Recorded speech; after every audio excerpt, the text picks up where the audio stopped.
Talk about some other place over the Eastern Markets. Oh, yeah. Had no clue, no one. Yes, that's what.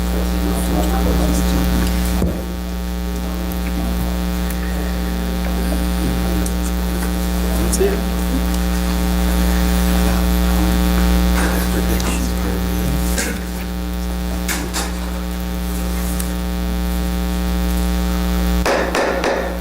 Good evening. I'd like to call this meeting to order the City Council Monday, November the 3rd, 2014. It's approximately 7:03 p.m.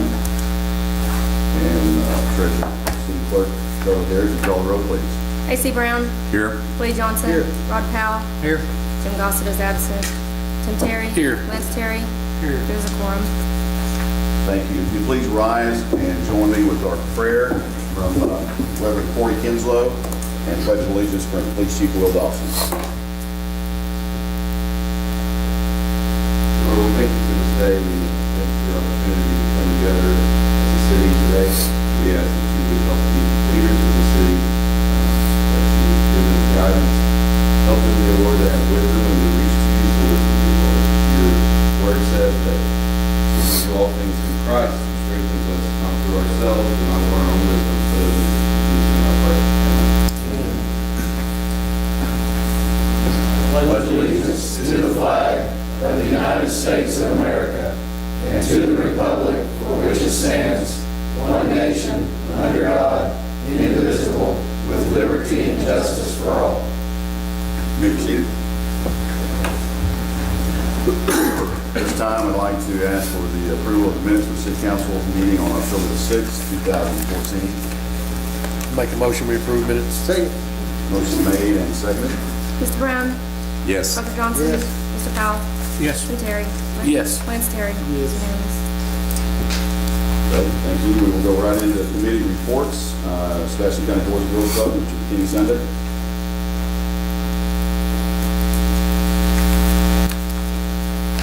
Charles, Mayor, my council.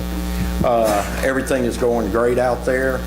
We started volleyball tonight, so as soon as I'm done, I'm going to go back out there. We're running a 3-week, 2 days, or 3 weeks, 2 days a week, 2 hours clinic.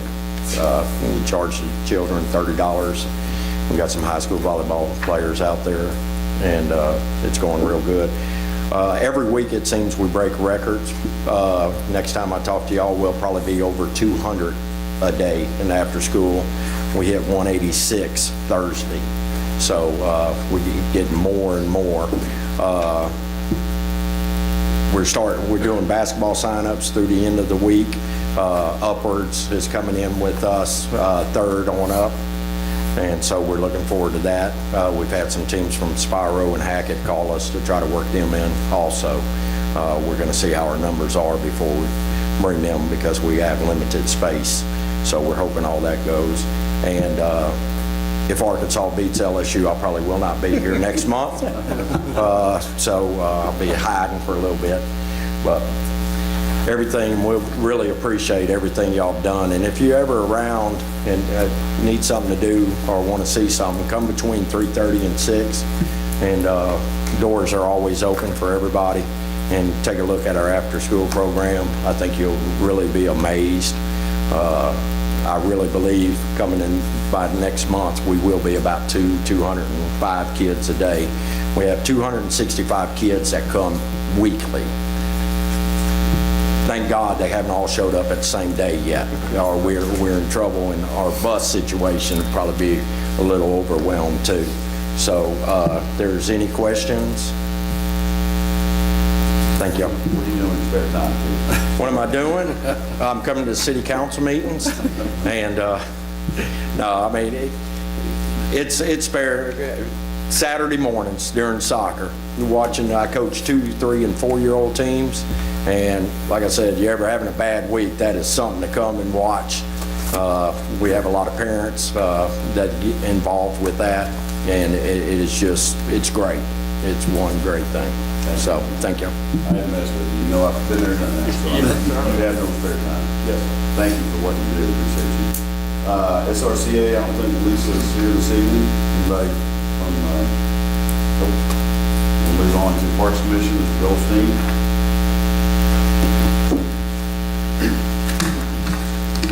Mr. Mayor, City Council, Mr. Hamby, Ms. Terry.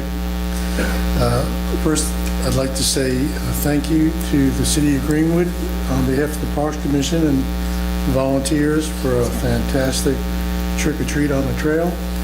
Great job. Second, thank you to the City of Greenwood, all the volunteers that have made the Fall Festival a great success. I believe this was the biggest one ever. Job well done. First item on our agenda was we met with Paul Newhouse, the gentleman with the model trains. Basically, the commission felt it was a great look, but there would be nowhere to store them up at the pavilion when there would be weddings or parties, etc. So we suggested going possibly to the city of Greenwood and maybe in the lobby somewhere, but not at the pavilion. Parks Commission approved Otis Edwards' reinstatement on the Parks Commission for a term of 3 years, and that was voted unanimously. We wanted to thank Steve Rattery for all the support he has given the Parks Committee and Parks Commission. Steve has resigned from the commission for reasons he could not serve on more than one commission at a time. The commission is appointing Ms. Susan Fox, a retired principal from Westwood, to the Parks Commission for a term of 3 years. Susan has been approved by the commission unanimously. It was a pretty light schedule. Any questions? Thank you. Thank you.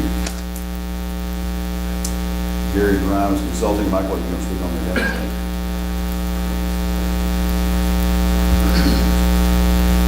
Mayor, Council, Ms. Derry, Mr. Hamby. Actually not going to report on behalf of Gary, but I'll report on kind of behalf of a committee we've been working on, the Economic Development Committee. We met October 20th with the City of Poto, had 5 members of our committee, Brooke, Doug, Sonny, Gary, and myself, and had a great visit with Poto's mayor. We visited about a month ago with the City of Clarksville, some good information about economic development there. We'd invited the mayor to come tonight just to speak to the council just a little bit.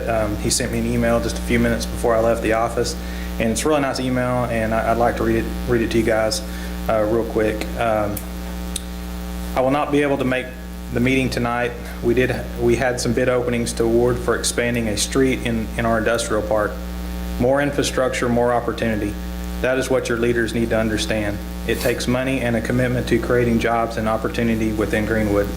They must select a few key people with the passion and understanding of what it takes to make things happen. Money does not come overnight, but building relationships with key stakeholders needs to begin immediately. Building relationships with your State Department of Commerce personnel, regional economic development leaders, and lenders that are needed to complete transactions. Also, the most important people to build trust with is the citizens. They are the true stakeholders and where potential capital may come from. Trust and confidentiality are keys when working together on economic development. Sorry I could not make it, but feel free to call me with any assistance in the future. Greenwood and Poto are closer than most would think. We should be able to complement each other in the future. Thank you, Jeff Shockley, Mayor Poto. So I just wanted to share that with the committee. We've also, I think last time we talked about, we had started work on the site visit with the Community Development Institute, and that's in progress. We've given them a list of names of some people to interview for their initial steps, and they'll be working on as future comes. Brooke may have a little more information on it. Any dates or anything from December or November 4th and 6th. So they'll be here just in the next couple days. So yeah, and that's really all I have. Or that I just wanted to share that with the group. And I'll stay here if you don't mind. The next thing, so next thing is a little bit easier. If you guys have driven by the site, the police station is well underway. They poured concrete this week on the interior footings for the concrete block walls.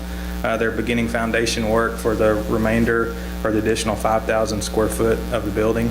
I've given you an updated project budget. It's just kind of a snapshot of where we are today with all the financials. I have the current pay app for construction to this point that I'm going to hand over to the mayor in just a second.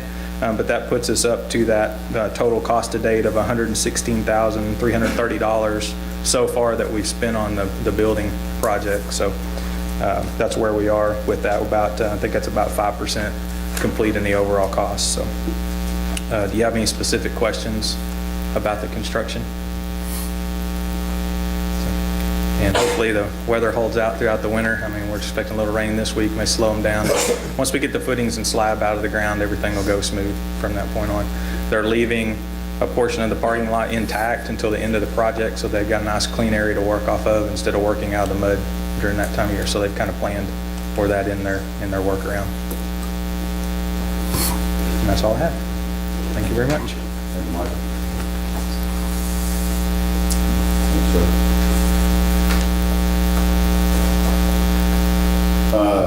Regarding the letter from Mayor Shockley, he did not write that I met him. It's not me. No, if he's got an assistant like I have, that's probably what happened. But it was a great visit to reiterate what he said, and we learned a lot of things. That he kept referring to a bucket of money. And I don't know if you guys have seen one, but if you do, let me know. That's where that gets attached to the thing. But it was a great visit. We learned a lot, and I'm anxious to work with him and the commission and committee. Citizen Forum. We have no one that has signed up tonight. We give you an opportunity. If you have not signed up or forgot to sign up, we can certainly invite you to come up and speak. Anybody have anything? Okay. This is where I insert my mayor forum. We got a couple of things real quick, and I'll try to be quick. I promised a couple of people I would take no longer than an hour and a half. Regarding the Halloween trail treats, I think we're probably calling it, without knowing for sure. I just want to thank some people specifically. We had a blast. I know I did. I want to thank, these are listed names. Emerald City became City Hall. City Hall became Emerald City. We did not get to participate in the combined city. It was really pretty amazing. As always, we're calling, led this crew together to get all these things done. Kim Kinslow, Carl Irwin, Tammy and Larry Briley, Charlotte Derry, Jessica and Stuart Bryan. I'm not sure why Stuart's name on there, but Jessica's going to go. Dan Kinslow, Chief Dawson, Dan and Donna Gladwin, as always, Don and Oliver, Cinda Bell from the Osborne Agency, and Jeff, I can't remember Jeff's last name, but he is the manager of Walgreens. They donated candy to us. And Sharon, thank you. Jeff came by probably we opened at 5:30. Kids did not do constant flow, literally a constant flow until at least 8:30. Jeff came by at some point and recognized we were running out of candy and it was going to be a bad thing. So he went back and got some more candy from Walgreens and gave it to us. And we just had a great time. Everybody involved. I know there were others involved. I want to thank everybody for making that possible. On the trail itself, which is actually a school function that the Joella Skaggs kind of came up with this idea a few years ago, and if we wanted to participate, and certainly we did. I know Richard took Joella and one of the other ladies from school, Amy Bridges, out on the trail to kind of scope it out, make sure everything was in place. And I don't have a list of all the groups that were involved as far as the students, but I know there were many. Obviously, we want to thank the schools, Joella Skaggs, Junior JRTC. We're here, fire department, as always, Jerry Eford participated and obviously made it happen for us. So, and then a lot of other people. Did some of the churches participate? I am not. First Baptist Church and Spanish Club. Okay. First Baptist Church, Spanish Club 1 and 3, and the Beta Club for the kids out on the trail. Okay. So I didn't leave City Hall. Didn't have a chance. I was a wizard. It was pretty bad, but we had a great time, and hopefully get to do that again and continue to do that. We got a lot of compliments from people coming through saying, please keep this up. I think the line was backed up. I know the fire department helped. I know one in particular, young man, I'm going to sure why I'm calling him. And Randy Davis, my dad parked across the road over there at Big Cross, and Randy helped him and among other people get across the street. So everybody pitched in. It was great. We did shut down the street department, helped shut down the street, tried to make it as safe as we could. The parking might be an issue, and the line might have been an issue, but I think everybody had a good time. So thank you all for participating in that. Fall Festival, just real quick, Richard McKinney did an outstanding job. Above outstanding, I got her down. Richard headed it up, not without Brooke's help, obviously. Brooke just does so many things, but she helped tremendously with this. Again, the junior ROTC, Fire Department, Kim Kinslow, Simon and Jody Wiley. Simon is a young man. I call him a young man. He's younger than I am. You've seen him around town with the big beard. He works for the Highway Department. He's been in charge of the overlaying of Main Street. And he has just adopted us, or vice versa, I'm not sure what, but he has helped Richard haul pumpkins and just anything he could be of assistance to. Simon jumped in, his wife Jody, Dan and Donnie Gladwin, we're calling, Bob Dodd, and of course the A&P Commission for sponsoring that event. That was, like Mr. Goldstein said, I was in charge of that for several years, and thanks Richard, it's bigger and better than ever. But we like it, and it's bigger and better every year. I did a hayride, and I never stopped. I stopped twice to get to talk to Spirit 106 twice, and that was it. People were eating, riding back and forth to the parking lot. So fantastic, and give yourselves a round of applause. One more quick thing. I was handed something this afternoon. I'm not sure Chief is aware of this on the SafeWise. What have I done with that? Last fall, or was it last spring, or sometime we were named number 3 in the state for being the third safest city in the state. I can't find it. We dropped one, which is still not bad. We're number 4. That's pretty tremendous. So thank you to the police department for keeping us safe. Still behind Bella Vista. I think Gentry. Is it Gentry that moved up? It's a different. Okay. So, but that's a cool thing. So thank you for all of your work and your training and keeping us all safe for sure. Believe it or not, those are the good things. I have one thing to say as quickly as I can. Many of you may know or have heard today, we've had several calls. City Hall has had several calls, complaints / calls, concerns about our recycling service. I want to say on record that about a month ago, the gentleman that owns Altus Sanitation came and visited with me, and between the two of us, we had about an hour discussion about what could be coming very, very soon, and he was informing me of a situation where the company that they deal with would only be receiving paper and cardboard. There would be no more plastic or any other recyclables. What I did not get from him, I guess, or just my bad, but we did not communicate a date when that was going to happen. In fact, I kind of asked him to make sure to let me know. Obviously, we want all of our citizens to know that. It happened today. I was not aware of it until we got a call from several citizens complaining about the lids off of their recycling bins removed, paper and cardboard removed, and the rest of their recyclables left or blown across their yards. So obviously some very upset citizens, and very understandably so. I apologize to everybody that I've been able to talk to on the phone. I would apologize publicly not knowing that date. Take full credit, blame for that. I think it was just a miscommunication between myself and the owner. That owner will be in my office in the morning at 10 o'clock. We'll sit down and discuss the situation. I found out through other ways that it's not, basically it was explained to me that the company that he deals with would not receive anything but those items. We've learned since then, we're pretty sure that it's really, they have to be separated to accept them. So we're going to work that out tomorrow. If you know anybody that's having those issues, if your recycling does not get picked up on Friday, you wouldn't have known until I told you that I want you to be aware of what's going on. So we're working through it, and hopefully we'll get it settled. And I'll make the council fully aware of that conversation with the owner tomorrow and see what we can come up with. Definitely want to review this very quickly and get that taken care of. That's all I have, I think. Old business, we have none listed. We'll move right into the new business.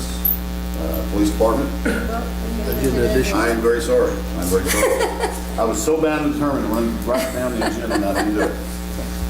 Agenda additions. sorry. Plenty of them. We have a lot of them. Yes, ma'am. I have one to add for the general fund, to have an off-site backup, and Terry Adams with DCR is here to answer any questions, so if this could get bumped up ahead of the others, I'd appreciate it, please. Okay, you want to put that number one? Council, is that good? Okay.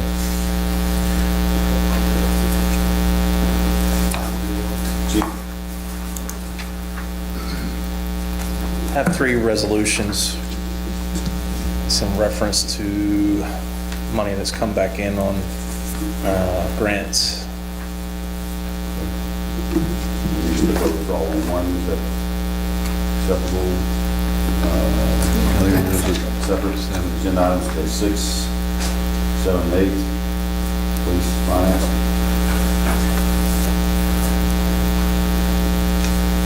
Yes, sir. Mayor, I have 2 ordinances I'd like to add to the agenda. Okay. 9 and 10, fine. Okay. And, yes, sir. It's add ordinance, it's add item now, in case anybody's wondering. Have a resolution to amend the budget. Number 11, streets. Chief, did you have something? Everyone? Okay. Sorry about that. You guys let me go out the old business too, did you? We didn't have any. Before we go any further, Yes, so sir. don't put any plastic out this week for recycling, just to be sure. That is correct. Anybody, if you put anything other than paper and cardboard out tonight, they will not pick it up until we get this remedy. Hopefully very, very soon, but it's not a good thing for sure, but we'll see if we can get it taken care of. Mayor, you might mention that the recycle over here is still better. Yes, it is. The recycling center directly on the other side of the street department is open. They take everything, nothing's changed, right? Joe, you've not heard from anybody regarding that? Nothing's changed. Okay. And now we'll wait on the good news if we have good news about something else, since we don't know yet. Yes, so that is still open. You can deliver your recyclables to that center over there, everything, as you have in the past.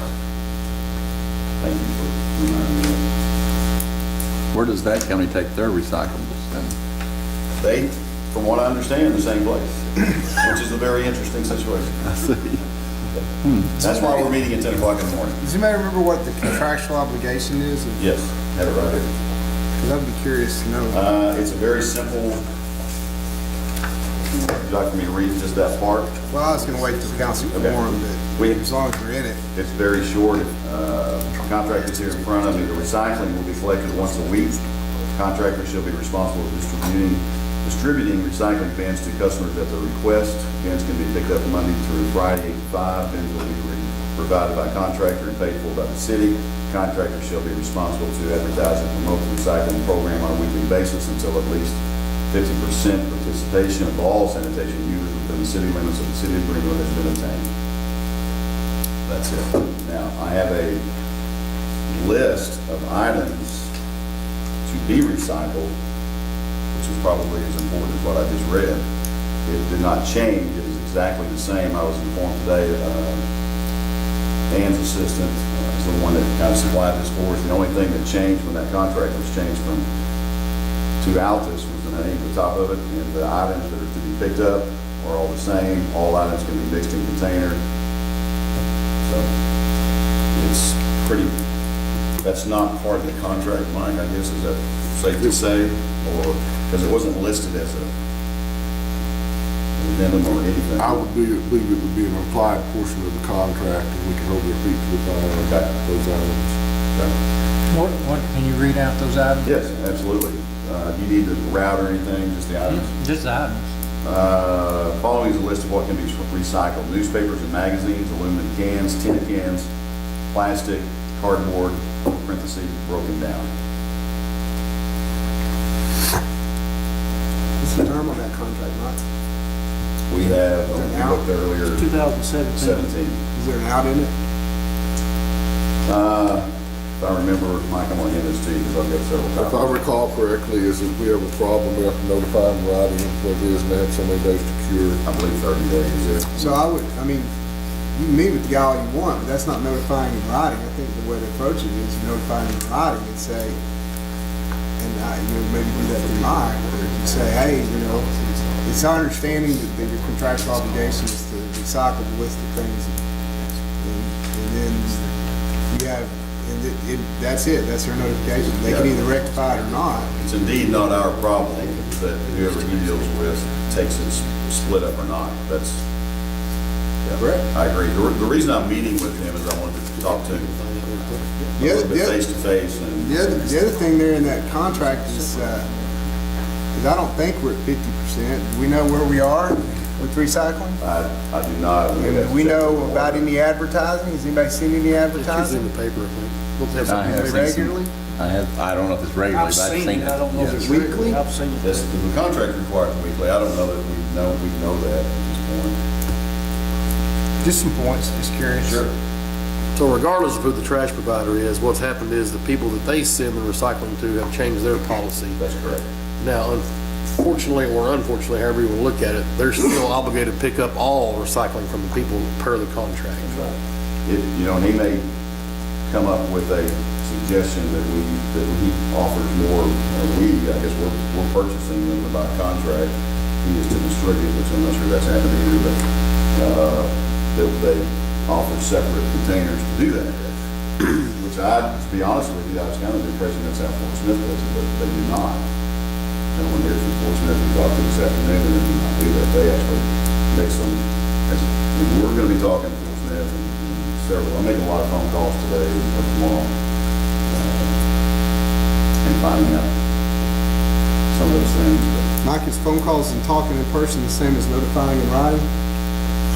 No, I'm just only saying for my benefit to find out what I'm talking about. That's, I definitely think that you're right. Yeah, you need to send a written, that's when the clock starts ticking, is once you send your complaint in writing. And I think that's the way that we could get to 50% or even better is to make it as convenient. And to me, convenience is where it's all recyclable. You don't, do the separation. Where you have it in the contract, you just make it all in one bin, and it was their responsibility to do the separation. Right. Right. I think we ought to go ahead and initiate the letter and start that ticking clock. I would concur. I think that's the right way to approach it. Council likes that's what we'll do. But worst case scenario is the people of Greenwood might have to put their plastic in one and their cardboard and paper in I another. mean, if that would be That's- acceptable. We do that, I think I do that at my house, but it ain't already, but it all just gets dumped in one truck, so. I mean, but either way, That's gonna be the problem, they're gonna have to bring another truck around and get Yeah. different, because yeah, the onus is on them to collect the Right. recycling, yes. They're Figure it gonna out. pick it up. figure it out. Right, yeah, and we've gone through one day of dissatisfied citizens, obviously, because I would not be happy if I got home and my recyclables or not, or thrown across the yard. I mean, they didn't throw them, but obviously the wind and that sort of thing, so. Well, I'm one of them. I didn't realize what was going on. I really thought it had something to do with my kids. But, Wow, I hope you didn't get onto them yet. well, they took the tops off and then they Right. searched through and evidently got what they wanted, and then plastic bags and everything blew across the yard and milk jugs and stuff like that. And- Really, I thought it was my kids. I didn't know it was, And I will say, during the conversation with this gentleman the first time, a month ago, or however long it's been, again, waiting to hear back, because I was just, no written response back from me or email or either way official to let us know. I would not deny that he might have said something to me about a certain time, but that wasn't official to me by any means. But anyway, I did ask him if this all happened this way, what would be the process? And we can put it in the paper for 2 months, that we're changing the process, and now we'll have to do this, this, and this, and that will take probably 6 months for people to get to the hang of that. And I asked him, what would you do? What would your drivers do in the meantime? And he said, we would be very careful to pull out what we're going to recycle, place back what we don't, put the lid, he told me very specifically, put the lid back on. So today was just a horrible Well, I think just like we are, I guess, contractually obligated to notify him of any, I guess, changes or dissatisfaction, it seemed like to me, that's a change in the contract, and he should have been able to, whatever reasons are, maybe beyond his control, to give us a written notice of saying, on I such and say such. write them a letter, because what you're talking about is just like a normal day of trash pickup in Greenwood. I mean, half the time you get home, you know where your trash cans are, they didn't empty half of them out anyway, so. Okay. Hold their feet to the fire. It's council. When you vote, Mike, You can take it heavily on your own. my hand in the 2 years, correct? I'll review your letter for you. Okay. We'll do that. We'll do that tomorrow. I'll send the letter before he gets it. How many hands I'm not sure. I'll get with Mike. We'll see what we're supposed to do that day. Okay? That was my bad news for the day. I think we're ready to go into new business. And Okay, one of the things that comes up on our audit is that we do not have an off-site backup. So we have gotten with our IT people and had them give us a proposal on various options. And the option we have selected is number 3. You should have a copy of that in front of you. We are under budget in capital expenditures, so we only need to transfer 2140 to capital expenditures, and of that, 500 will come from telephone, and it needs to go into information technology. 500 from capital expenditures into information technology, and 1560 from phone to information technology. And Terry Adams with DCR is here to explain the various options if you have questions about them.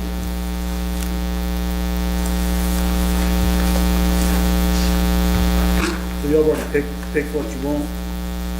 Yes. It'll back up to, there will be a site at, you want to come explain it, Terry?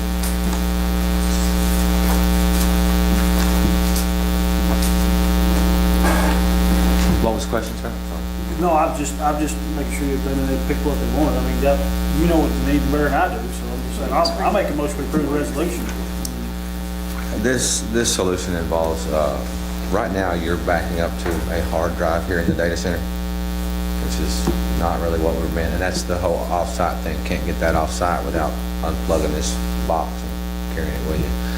What this does, it not only solves the off-site issue, but it also solves the redundancy issue. Hard drives are the same, I don't care what they're in. They can be in your laptop, in your desktop, in a box like that. Hard drives basically get manufactured by about 3 different people, and they fail. So option one is to fix what you have, that's low cost. Option 2 was to, what was option 2? Do a hosted off-site backup. The biggest problem with that being the ongoing annual cost because of the amount of data. It comes out to about $500 a month. You're doing almost 600 gig of backing up, and that cost keeps on coming month after month, year after year. What we're proposing in option 3 is that we put a local storage device here, a hard drive, back up to that, and then put a second device up at the water treatment facility, which solves the redundancy issue. You got 2 copies. It also solves the off-site issue because it's in a different geographical location,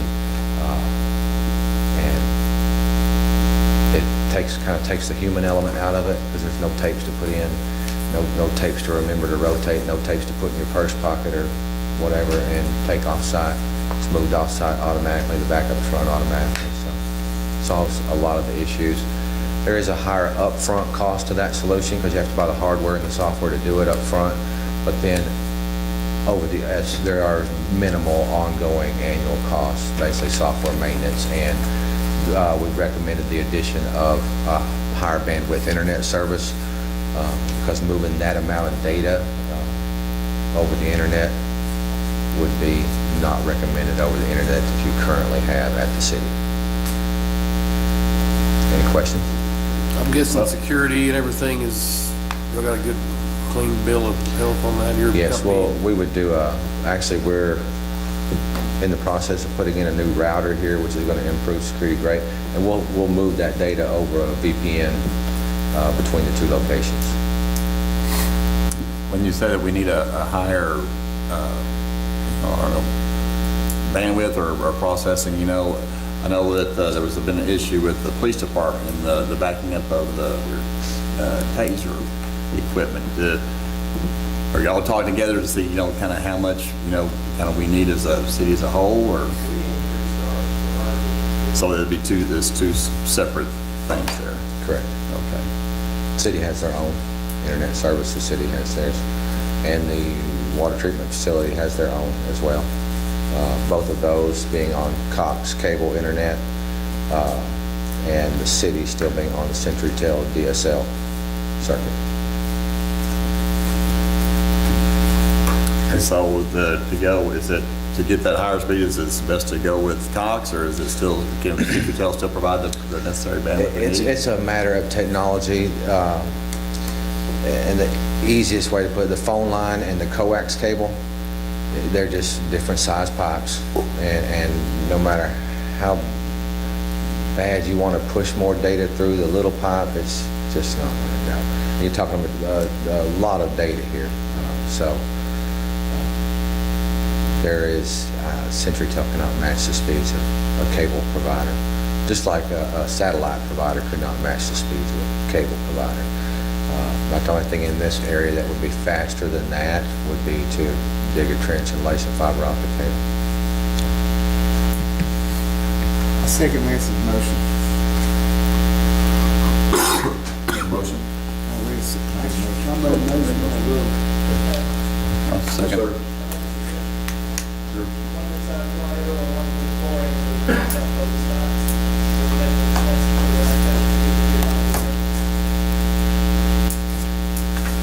We did discuss internally at DCR the best place to put that secondary device.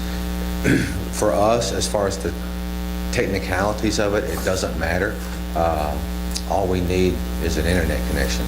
The device that we spec for the separate location is a network device. There doesn't need to be a computer there to run it. So, yeah, and when we talked about it, I don't even think that we probably didn't know every location that the city has available for that type of stuff. And we thought about the water treatment plant. We talked about the normal paths of tornadoes that come through here. You know, that place is probably not susceptible to a lot of flooding. But yeah, that's a better place. And we looked for places further away, but just really didn't know of any. And I know that the auditor said 3 miles, and we were still not sure exactly how far that was. I know it's more than 3 miles driving, but he's not talking about driving distance. He's talking about. That's something y'all can discuss later on. Yeah. Y'all That hash doesn't that out. affect any of this anyway, right? I mean, Correct. that's a suggestion. We'll make that decision. Mr. Brown? Yes. Dr. Johnson? Yes. Mr. Powell? Yes. Tim Terry? Yes. Wes Terry? Yes. It's unanimous. Thank you. Thank you, sir. By the way, Terry Adams is that guy from Fortunate Health. Thank you. Number 2, police department.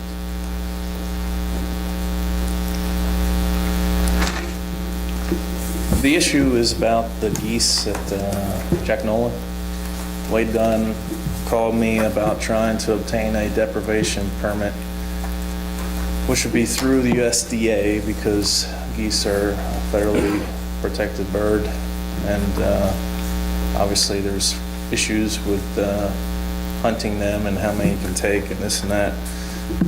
I called John House with USDA today to get some more information about the deprivation permit, and the permits are issued from April to August, so you're basically getting the local population of geese and it's not the migratory geese that come in like they're coming in now. They take 10% of the geese. What Mr. Dunn is wanting to do with his neighbor that are on the one side of the lake away from everybody is to use shotguns to shoot the geese.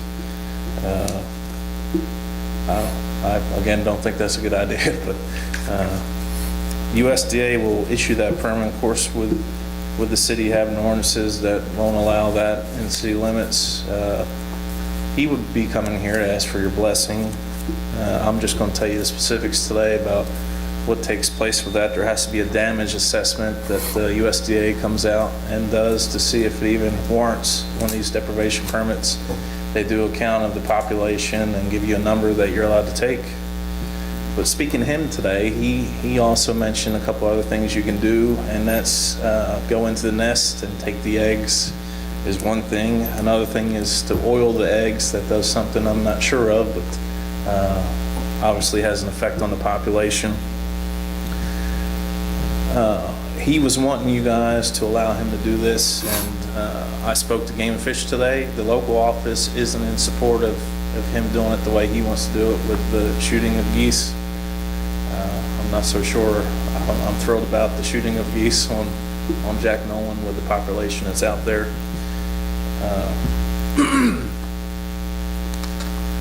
I would say at first the damage assessment needs to be done, and I spoke to Mr. Dunn right before I came in here, and he understands that. He's going to get with them tomorrow.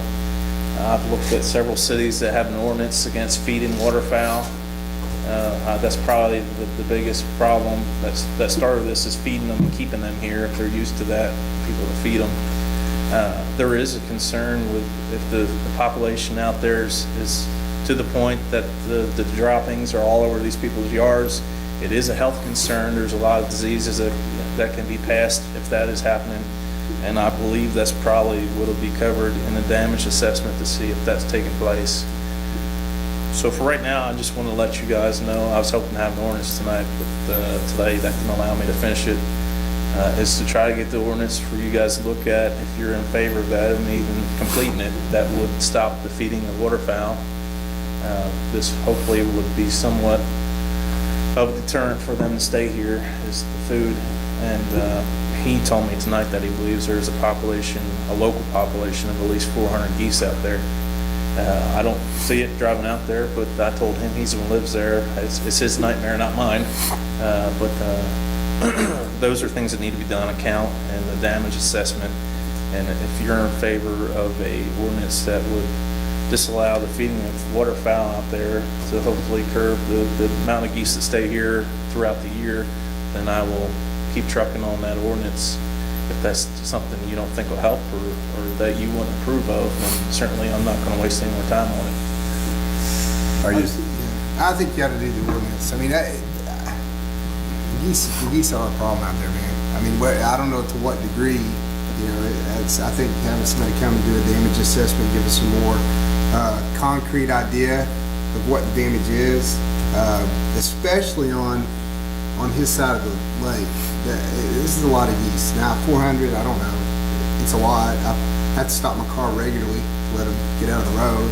And the goose poop is a pretty significant.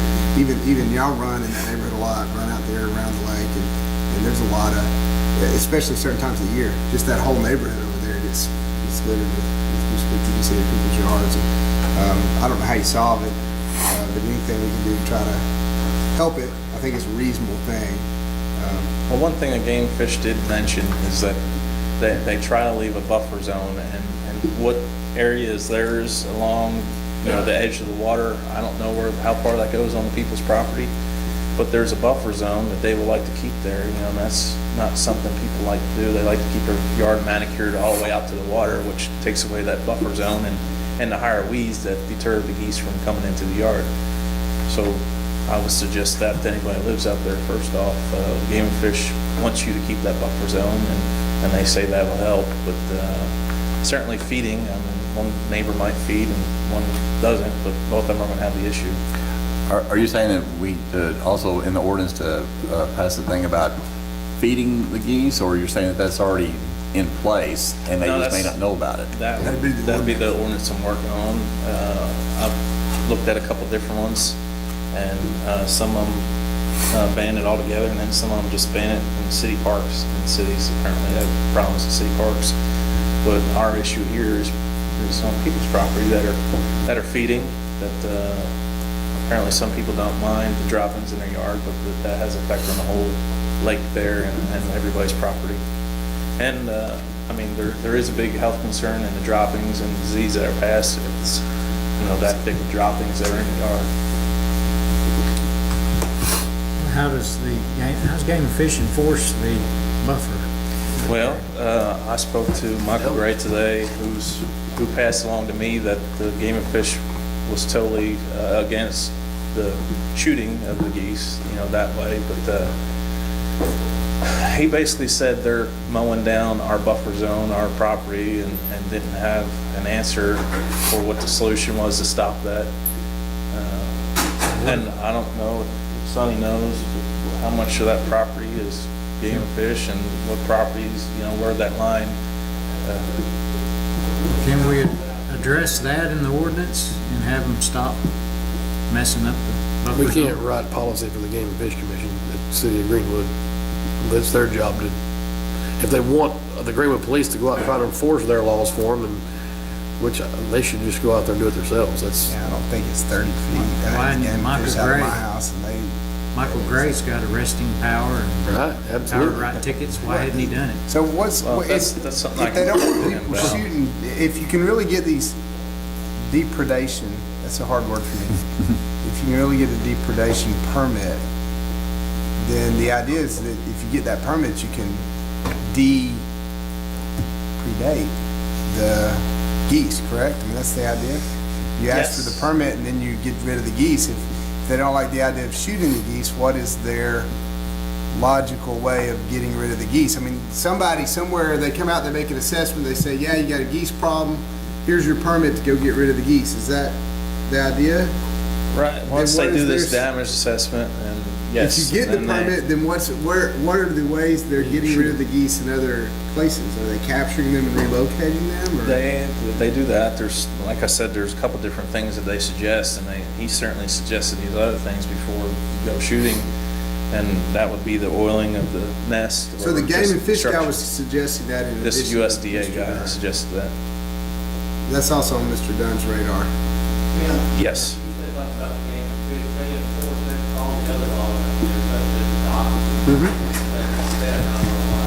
Absolutely.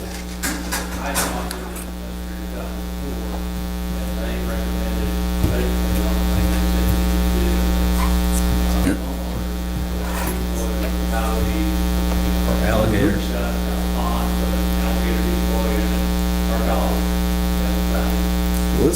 Let's have them come do the assessment. If either they'll give us a depredation permit or not, if they give us one, then we can sort through the idea of how we're gonna depredate. That's the way Little Rock did theirs too. They had a dog run through during the nesting. There's a bunch of coyotes out there. Really, there are. There's a big pack of coyotes out there. Well, it'd be some work, and when I spoke to Wade tonight, he certainly was okay with doing the nest destruction or the oiling also, but it's gonna take some help to get that done. Well, let's not get too far ahead. I would say, in my mind, I would go ahead with the ordinance on feeding the geese, and then I would let the Game and Fish or whoever come and assess the damage and decide if they think it merits. If it does, then we can figure the rest of that out. If it doesn't, then from Mr. Dunn and the other neighbor, his neighbors, the other folks in the neighborhood are concerned, then we've at least made the effort to get the depredation permit. If we can't get it, then this beef would be with Game and Fish, right? I agree. Thank you. Yeah, thank you. Hey, why don't you go ahead and do your other three you got while you're up Yep, there? I agree. Let me ask a question real quick on just clarification. So you're gonna come back with the goose poop ordinance The what? and let it pass? Oh, God. Too soon, too soon. I appreciate you changing that and dropping it. We're gonna cover the first stage, and that's the eating the That's right, food that that's needs to. But the first resolution is let's see, uniform expense, $3,300. Basically, every year, we pay for the vest up front, and the Justice Departments, they reimburse half the cost of the vest, and then the Chiefs Association has just decreased their amount that they pay, but the total was $3,300 of the, I believe it's $3,600 we spent for vests this year, so obviously we put that money up front, and we'd like that money back in the budget to be able to spend. Want me to go through all of them, or you have to do one at a time? One at a time. I make a motion, we pass this first resolution. Second. Got a motion and a second. For clarification, is this the, which one did you say? $3,300 Uniform expense. Okay. Mr. Brown? Yes. Dr. Johnson? Yes. Mr. Powell? Yes. Mr. Terry? Yes. Ms. Terry? Yes. Unanimous? The next one is the public relations, Northern National Night Out, Step Up, Speak Out. We had 2 sponsors for Bounce Arounds. One of them paid the company directly, the other one wrote a check out to the city.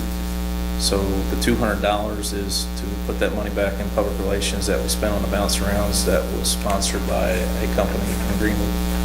I'll make a motion, we adopt the resolution. Second. A motion and a second. Mr. Brown? Yes. Dr. Johnson? Yes. Mr. Powell? Yes. Mr. Terry? Yes. Ms. Terry? Yes. Unanimous? The last one is materials supplies. Tim Hefner, that's on the Internet Crimes Against Children Task Force, has a budget. But the way the federal government works is we pay for the equipment up front, and this was $4,000, almost, well, a little over $4,500 worth of equipment for him to do his job that in turn, once he's done with that task force, becomes our equipment. So we paid for the equipment up front, and they refund us, and that is what happened here. $4,671.81 is to refund us the money that we paid for equipment for that task force. Make a motion, we approve the resolution. Second. A motion and a second. Mr. Brown? Yes. Dr. Johnson? Yes. Mr. Powell? Yes. Tim Terry? Yes. Ms. Terry? Thank you. Thank you, Chief. We'll move to item number 3, Parks.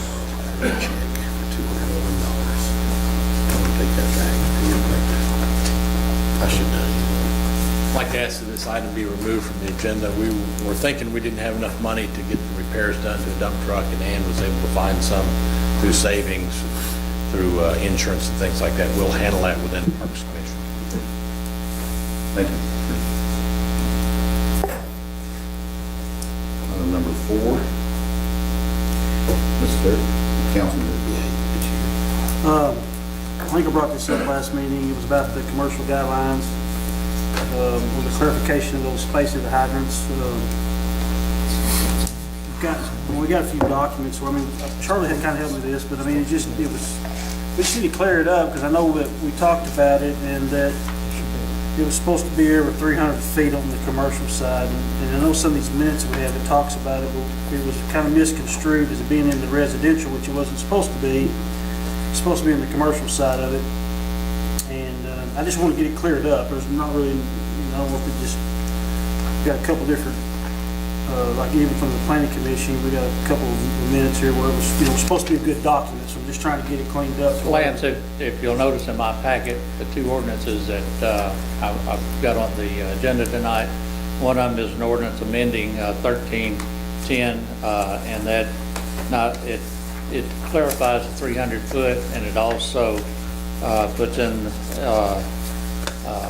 there that you have to follow the local and state fire prevention codes. And But that'll clear it up to where, I mean. yeah, and the hydrants, it says fire hydrants be located greater than 300 yards as to be adequate to protect the building. So that's coming up on the agenda.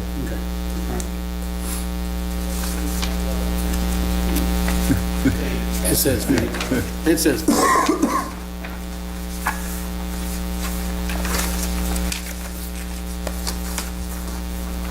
you need? I said, yeah. Yeah, we're good. Okay. We'll probably address it more in The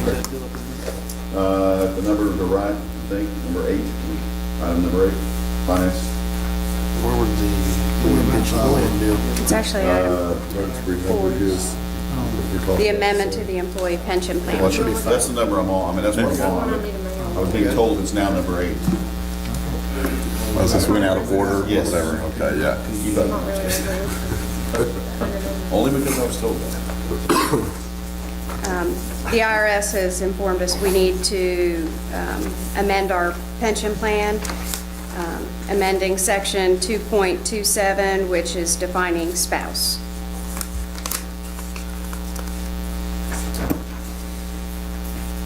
Do we need to vote on that amendment? Yes.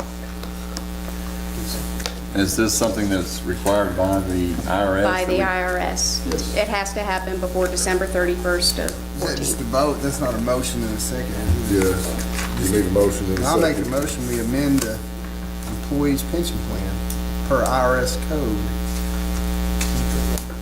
Have a motion? See, that thing failed. I guess, Have a second, thank you. Mr. Brown? yes. Dr. Johnson? Well, I'm gonna hold my vote and see if I'll have some discussion. Explain it, just, we're doing this per IRS? per the IRS. The federal regulations now have changed to where you have to recognize same-sex marriage, and that's what this does in the definition of spouse. Within our pension plan. Right.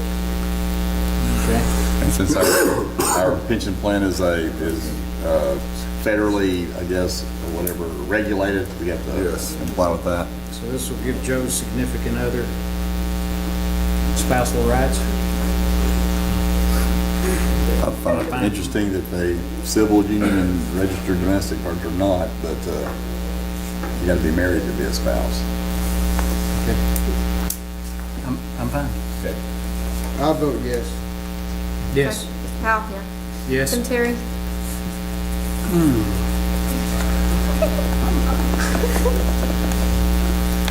Yes. Tim Langston? No. Passes by majority.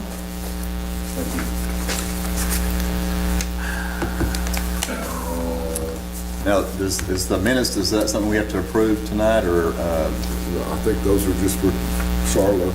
That is for Charlotte, we don't have to? Yeah, They have to turn the records in.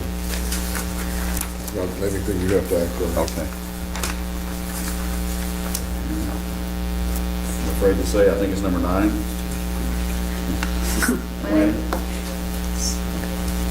I don't know how many.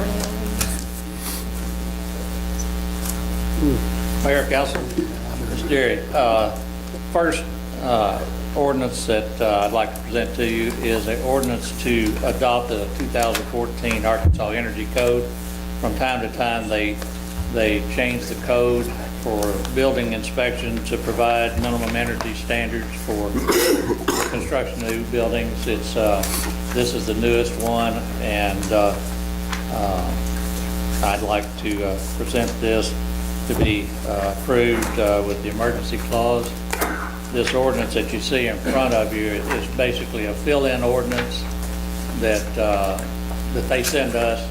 All you have to do is put in the city of Greenwood, this, that, and the other. So that's why it's in this format. The emergency clause is in section 3.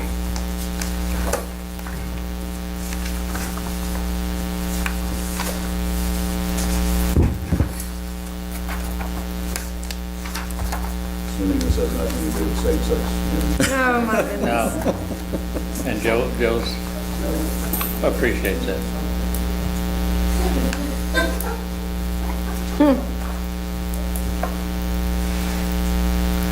Yeah, I'll make a motion, we approve this. Second. How about a motion to put it on There you go. the first reading by title Oh, only? yeah, that's the ordinance, you're right, yes, sir. Please. Okay, you want to state what it is? Because we've gone through this before, and we need to do it right. Do you agree, Mike?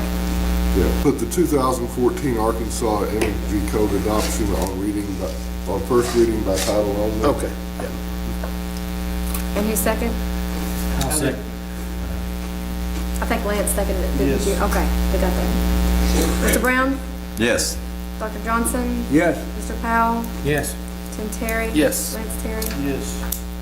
An ordinance providing minimum energy standards for the design of new buildings and structures or portions and additions to existing buildings that provide facilities or shelter for public assembly, education, business, mercantile, institutional, storage, and residential occupancies, as well as those portions of factory and industrial occupancies designed primarily for human occupancy.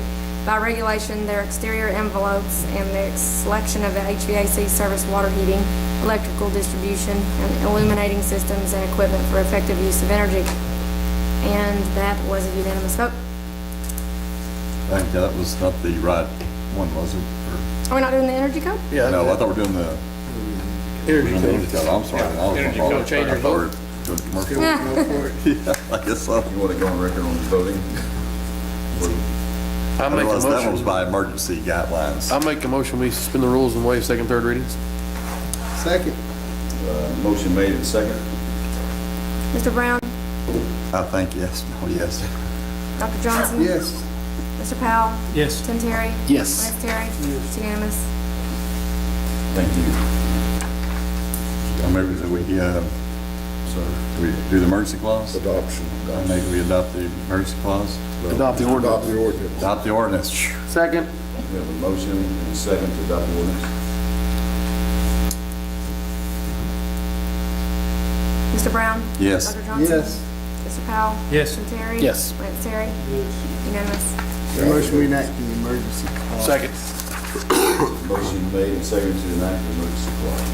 Mr. Brown? Yes. Dr. Johnson? Yes. Mr. Powell? Yes. Tim Terry? Yes. Lance Terry? Yes. It's unanimous. Thank you. Next. Mayor, the second ordinance I have in front of you is the ordinance that we talked about earlier. It's for the clarification of the fire hydrants in our commercial code. And let me read you under section 2B, fire emergency access is amended to read, site planning must provide for the fire department emergency access and comply with all adopted local and state fire prevention code standards. When parking control is necessary along required access, such access shall be labeled on the plans as fire lane, and fire lane signs stating no parking must be installed at the time of development. Under commercial guidelines, no fire hydrant be located greater than 300 yards, or 300 feet, excuse me, I can't get over the yards, as to adequately protect each structure in development. It also gives the commercial guidelines the ability to make them closer if the buildings, if it looks like the buildings need them. This will be through Chief Bryant. If he sees that there's a problem with getting a hose from one structure to the other, he can say, okay, we need a fire hydrant here. Yeah, I know that's only 200 feet, but that's what I want. So I would ask that this be passed and I declare an emergency. Does this meet your, Lance, what you were looking for? Yeah, I just want to make, because like I say, this was last year when we, Yeah, it went was through vague. this. That's why I was saying I just didn't make sure we didn't have something in the works that, that was kind of going to slip under the radar or anything like that, because that, kind of was left out. So I just. Chief Bryan and I started working on this, and then it kind of got pushed to the side, and so we realized that it was never passed, and so that's why we brought it up again. And I saw Lance's thing on the agenda, and I knew that's what it was. So Fire chief, is this worded fine? Sonny, I'm guessing you're wanting to add this emergency clause. That I'm hoping you've got some big commercial business coming in. You want to get this passed through quickly, or? possible. I just want to make sure that we need an emergency clause for it. It's already supposed to have been in there a year ago. Yeah. Okay. That's the main reason, Tim.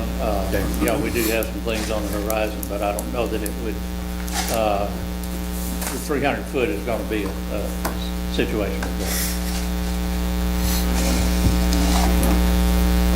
I make a motion, we put this ordinance on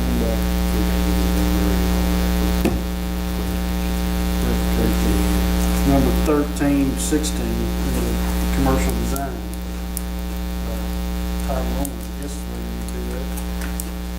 I see it's 1310, and then, am I reading it wrong again? This is, 1310. this is an ordinance amending, Oh, amending ordinance number 1310. My understanding, you want to place that on for first reading by title only. Yes. second. Motion and second. Doesn't this need an emergency clause added to it? Down there? Yeah, Did y'all I'm- discuss that?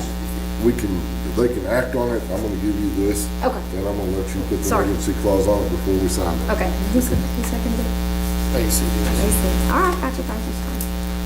Mr. Brown? Yes. Dr. Johnson? Yes. Mr. Powell? Yes. Tim Terry? Yes. Lance Terry? Yes. It's unanimous. An ordinance amending ordinance 13-10, declaring an emergency under other purposes. I'll make a motion, we waive the second and third reading. Second. Motion made and second. Wait the second, third reading. Wait a minute, before we go further, an ordinance amending 1310, and then it says, whereas the city of Greenwood has determined ordinance number 1316 is in need of modification. So which is it? Is it 13-10? Charlie, I would have to check to see what our commercial Well, we need, guidelines. we'll find that out and change it accordingly, right? Yes. Is that okay, Mike? That's fine. You're amending whatever the ordinance commercial design is. Right. Okay. Mr. Brown? Yes. Dr. Johnson? Yes. Mr. Powell? Yes. Tim Terry? Yes. Lance Terry? Yes. Unanimous. Make a motion, we adopt the ordinance. Second. Motion made and second to adopt the ordinance. Mr. Brown? Yes. Dr. Johnson? Yes. Mr. Powell? Yes. Tim Terry? Yes. Lance Terry? Yes.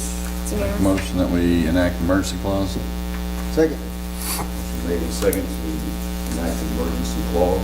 Mr. Brown? Yes. Dr. Johnson? Yes. Mr. Powell? Yes. Tim Terry? Yes. Lance Terry? Yes. It's unanimous.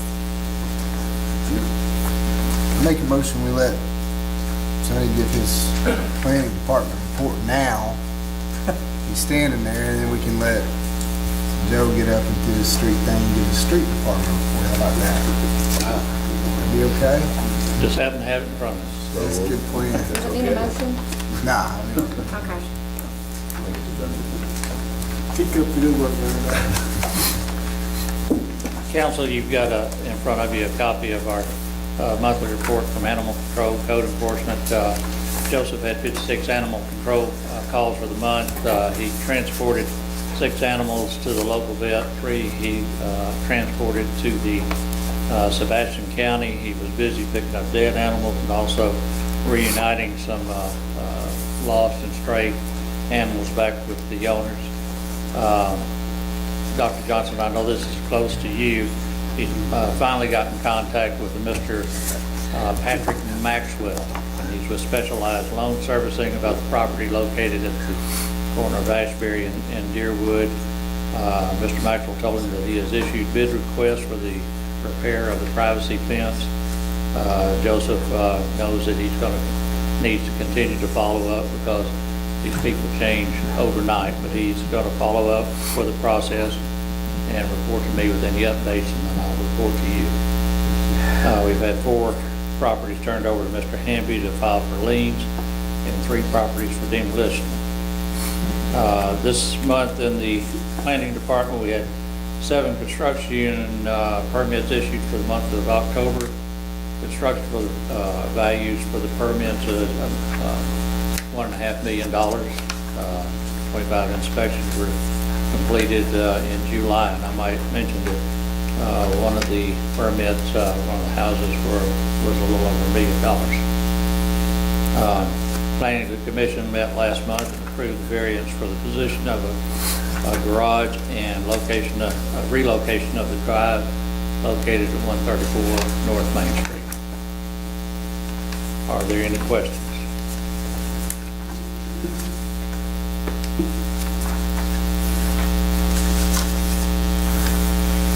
Thank you, Sonny. Thank you. Sonny, I'm sorry, I should have asked Chief, I guess, you know where we are on the radio, Joseph's radio dispatch. Yeah, that's the last I heard from So it's. Joseph is there programming it or something. So, a month or so, is that right? Pardon? I was just asking how long that might take. Okay.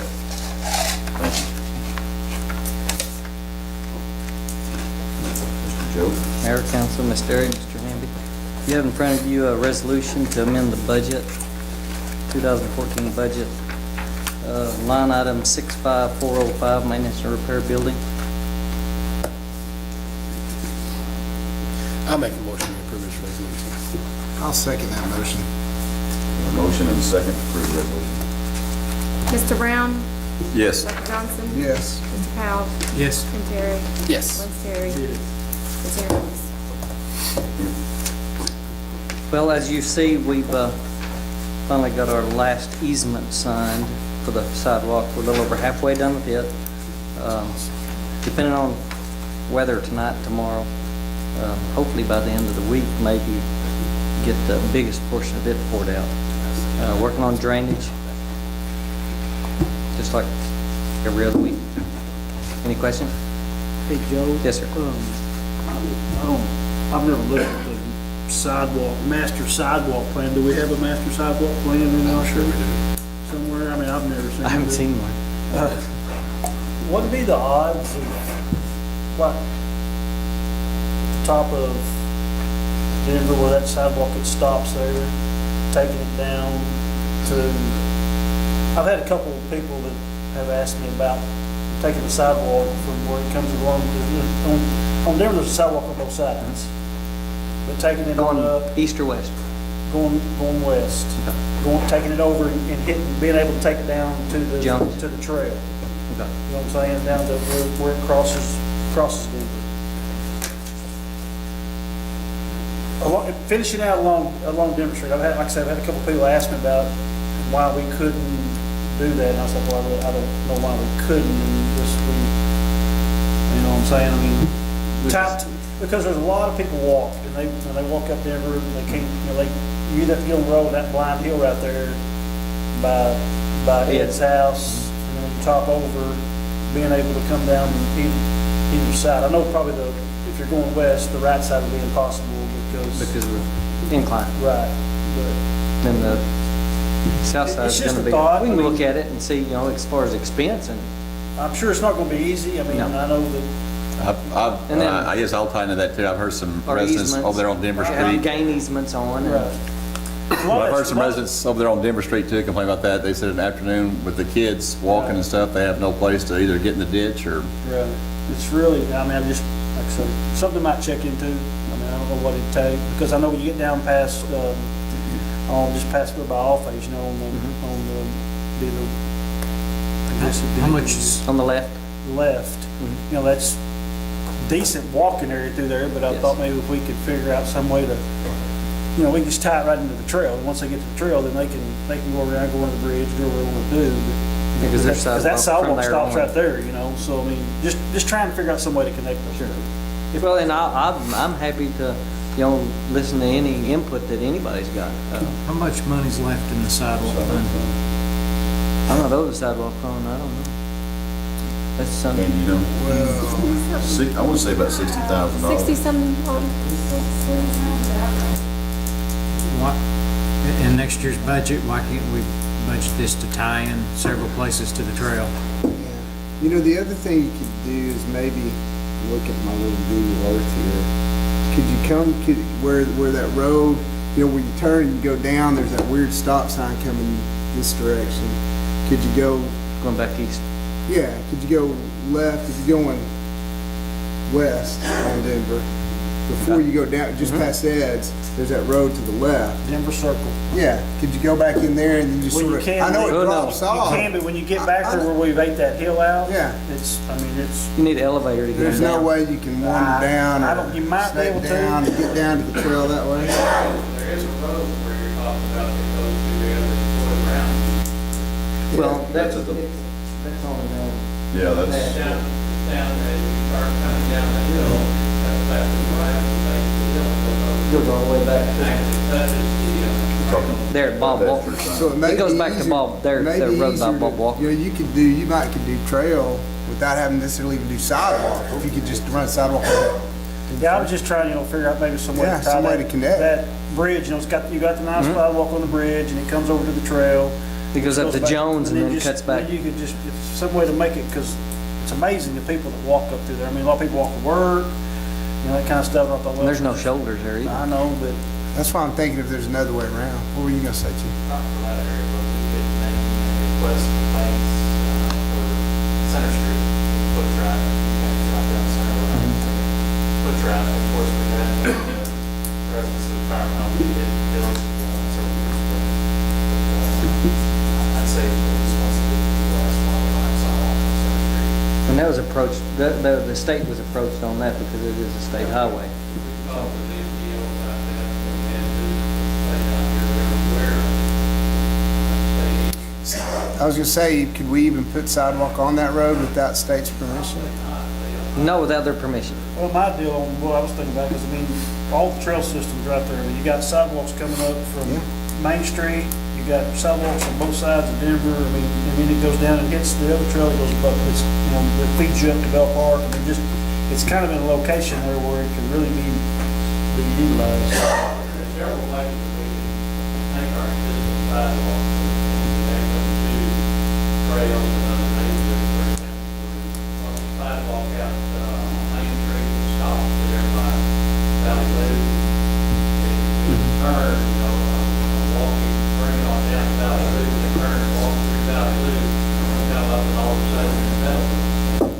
Again, on Denver Street, if we could get the easement to go down the road to before you got to come down and trail over there. Go, what Joe talked about on the south side of Denver Street, say we can't do it on the right side of the grade, well, that grade is the same on this side. Going down. But you can accomplish the same thing if you could go up and come down around the way you're saying. You could still tie into the trail. You just wouldn't be walking Go down around. that steep part of Denver. You'd just walk. And everybody's not willing to give easement. I found that out here on the sidewalk that we're doing now. Well, most all that down there, there's all rental property. Yeah. I mean, it's not, they don't really care about the grass, personally. I was thinking though, I mean, the sidewalk is on the north side and it runs up to about Coker Street and then it just stops. And I was thinking, again, that's where the people are going to the sidewalk and then they're trying to cross or whatever right there where there's a stop sign on one side, but you know, there's not going west. You know, and it's just where if people are trying to even, you know, it's a great idea, but to me, they'd still be trying to cross from that sidewalk to get over to the other side to hit the trail. It seems like if you could, just to keep it on the, Like I said, it's just a thought. I've just been asked about it. Until then, tell them to go down Coker to Zachary Park and down the trail and easy. there is a group of high school students that are interested or were last year. I went to the class, and I can't remember the name of the class, and they wanted to help fund that project specifically where you're talking about coming down that street. So there's a lot of interest, and they see the danger. These are kids that drive cars, but they see the danger too. And I would entertain that the Parks Department might look at the road that was mentioned on Floyd's property, or whoever that is now. I hadn't really thought about that, but that'd be a trail quicker than it could be a sidewalk either way, or whatever. Serve the same purpose. That's a good idea to get them connected. West of the sidewalk, up there, down, stop there. No, it stops at, like I see that, it stops there at Coker, but both of them stop at Coker.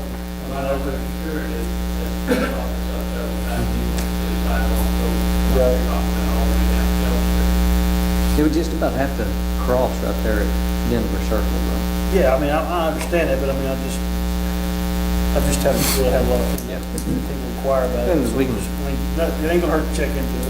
We can look And into I it. would strongly, somebody suggested that the budget this year, we look at that, and it's 60,000 up the right end, does that sound about right?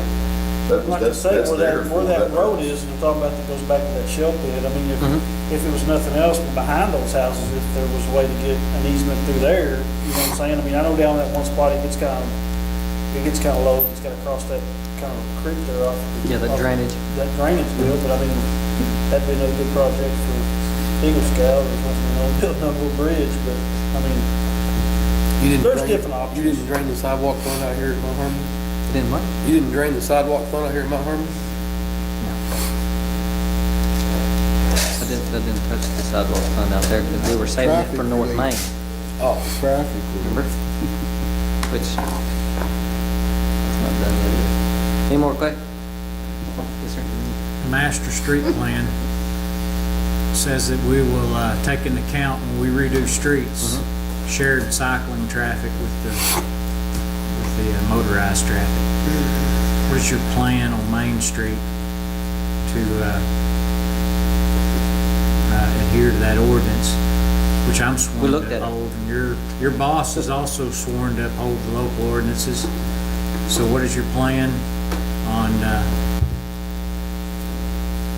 were you looking at him because he's going to answer? I'm going to help, but I also want Michael and Mr. LeJean back there to interject in this too, because we've had a couple of discussions on this. If you're okay with that, Jeff. Oh, I'm fine. Michael does have some plan with some sharrows, I think's what you call them. Right. Michael, would you step forward and State your name, your address. Mayor, Council, Mr. Derry, Mr. Hamby.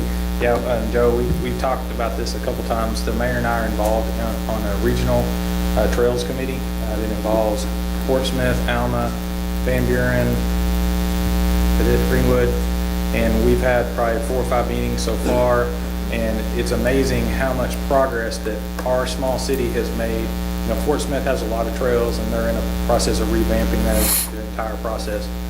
We have a really good trail system already started, and we actually went through the last meeting. Doug and I drew all the trails on our plan and looked at all these little small gaps that were missing.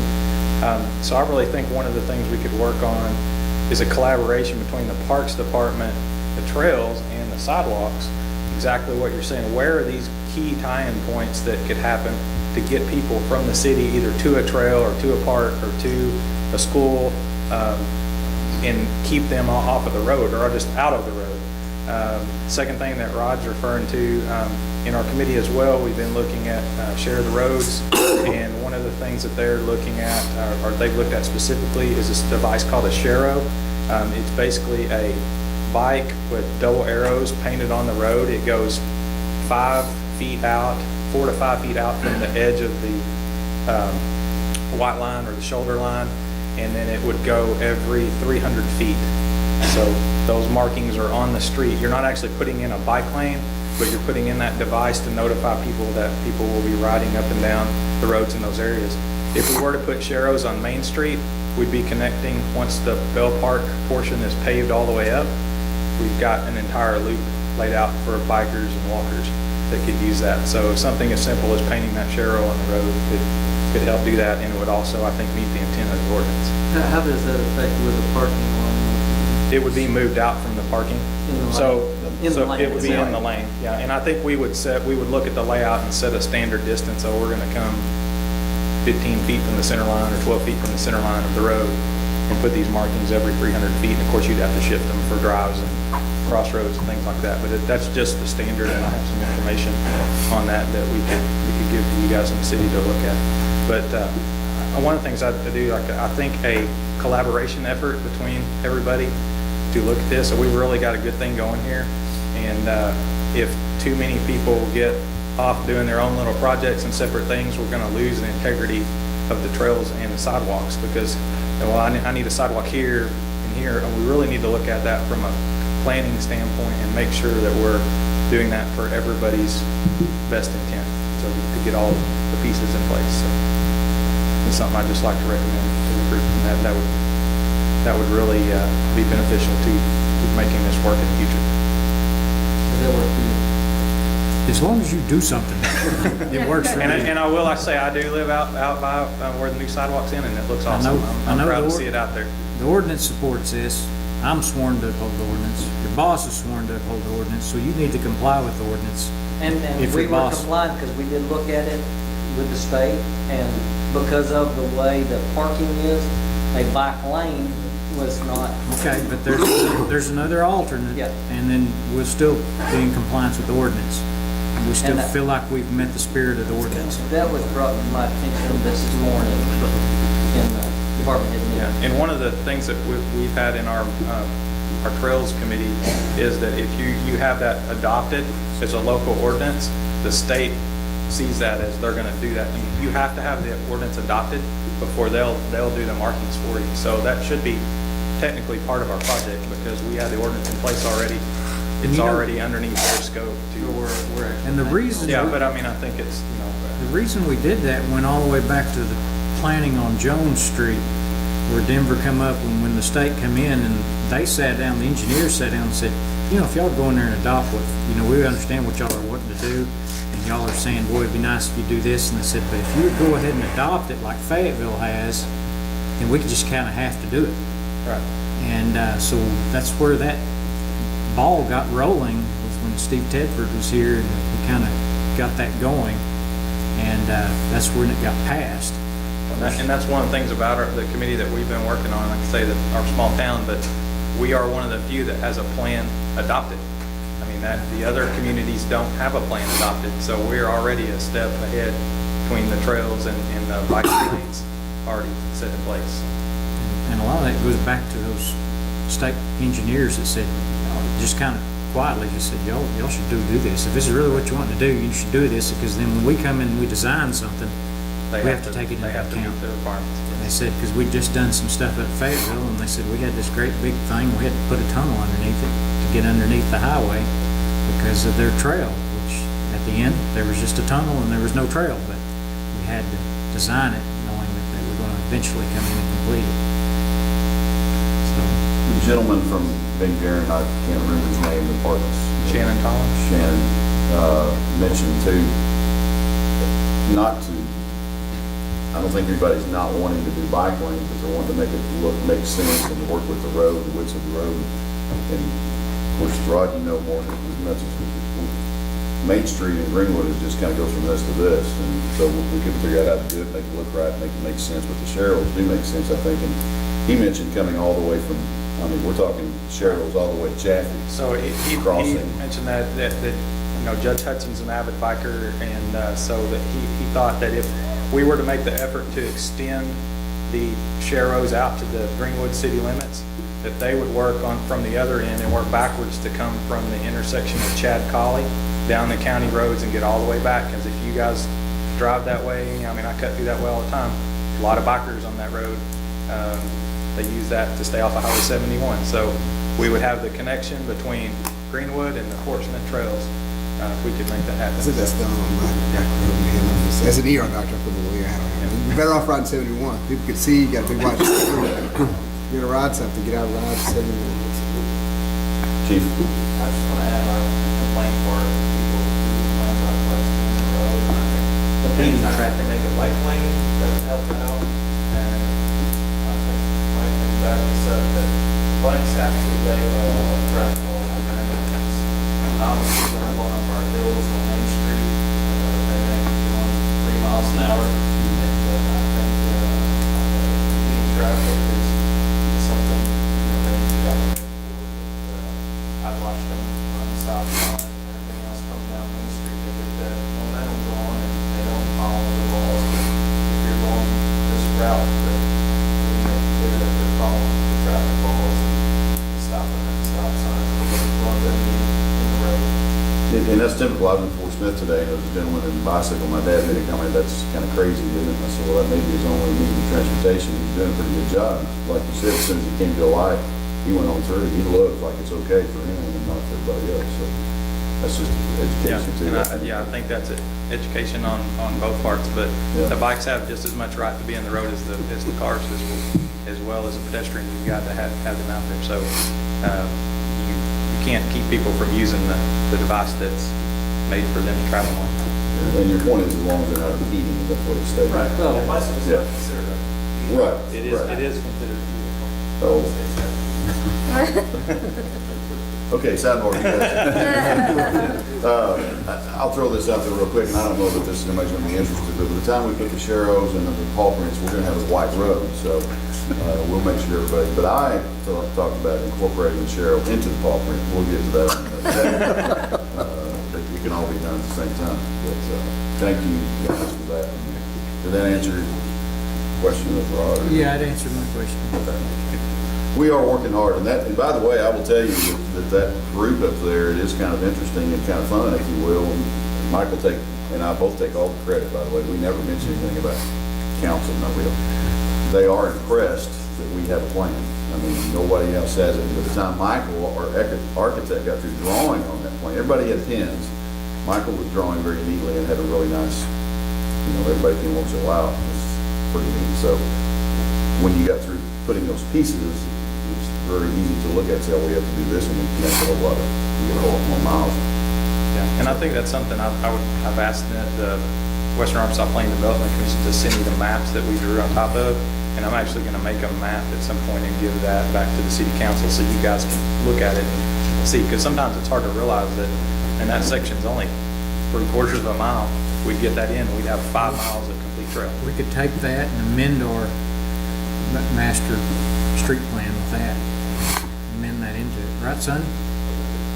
We'll just take, you might ought to get what we already have from Sonny that shows in well, whatever we need to add, we'll just amend it and add it.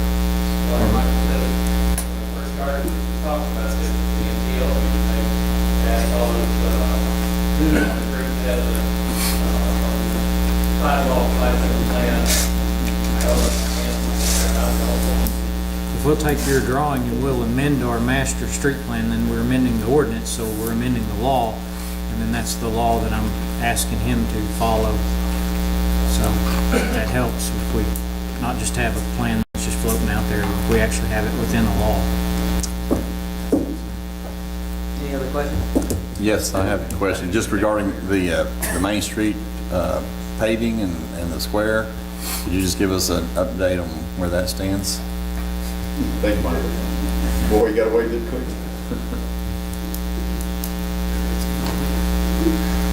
Pause for effect.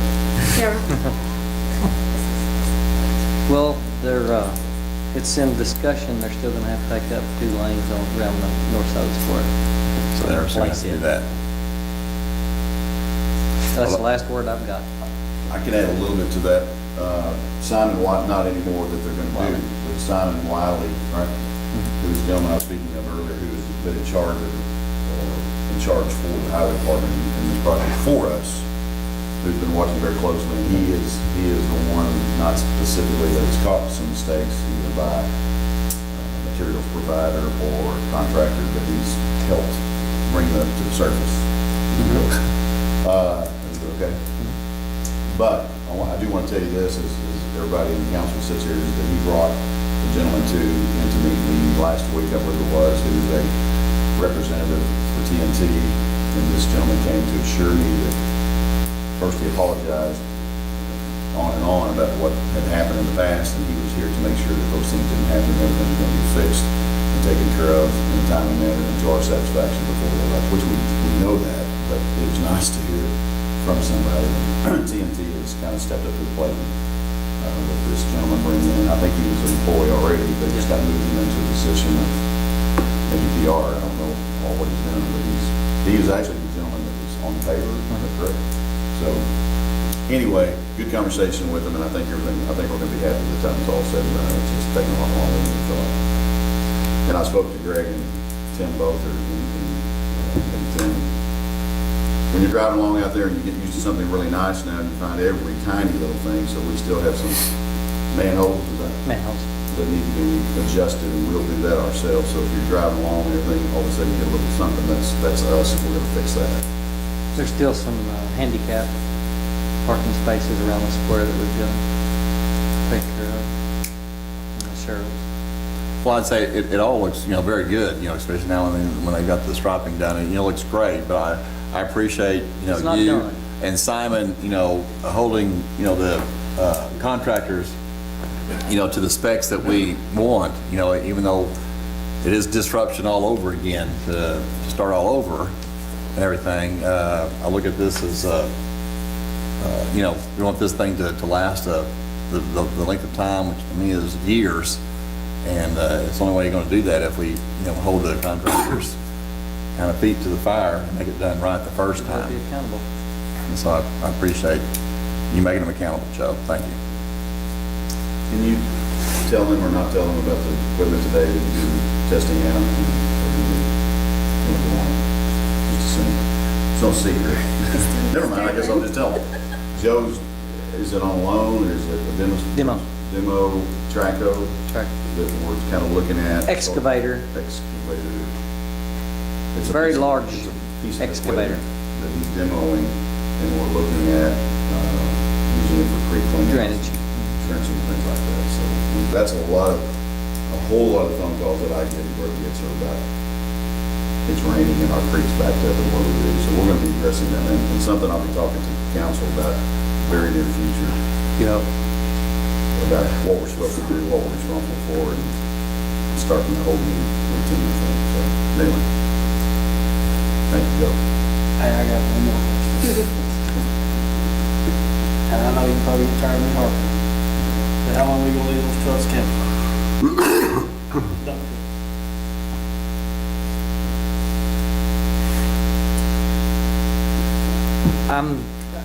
Priority, I can work on ditches and Well, I sidewalk or understand that, paint. But I mean, can we not maybe get a price from somebody to see about getting these things painted? I mean, To have them something. commercially painted? I mean, something. Yeah, I can get some prices. We had this conversation a long time ago, we got those. But I mean, I think it would look a whole lot better to clean them up. I will get some prices Just, on. I mean, just check into it. Sure. All right.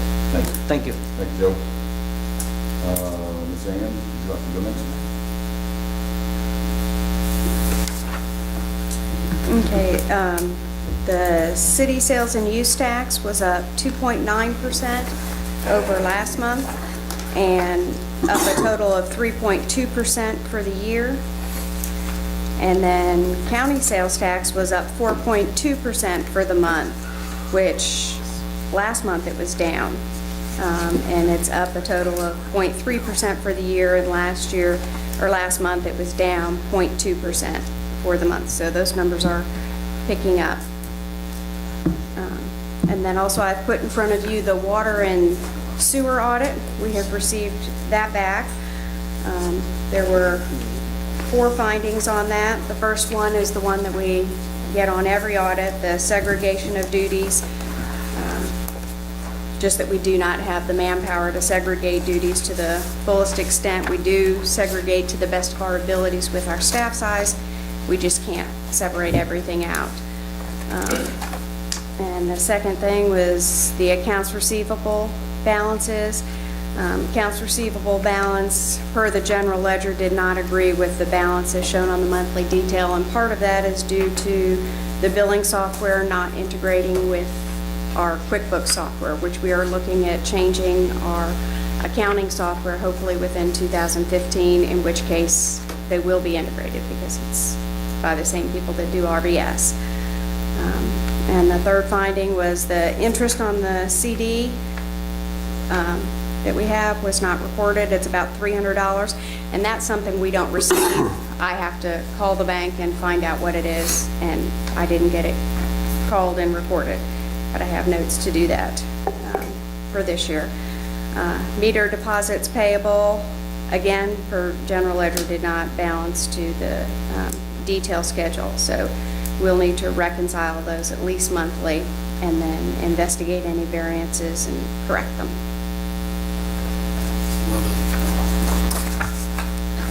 And we're working on budgets and hope to be able to begin the study sessions in the first part of December.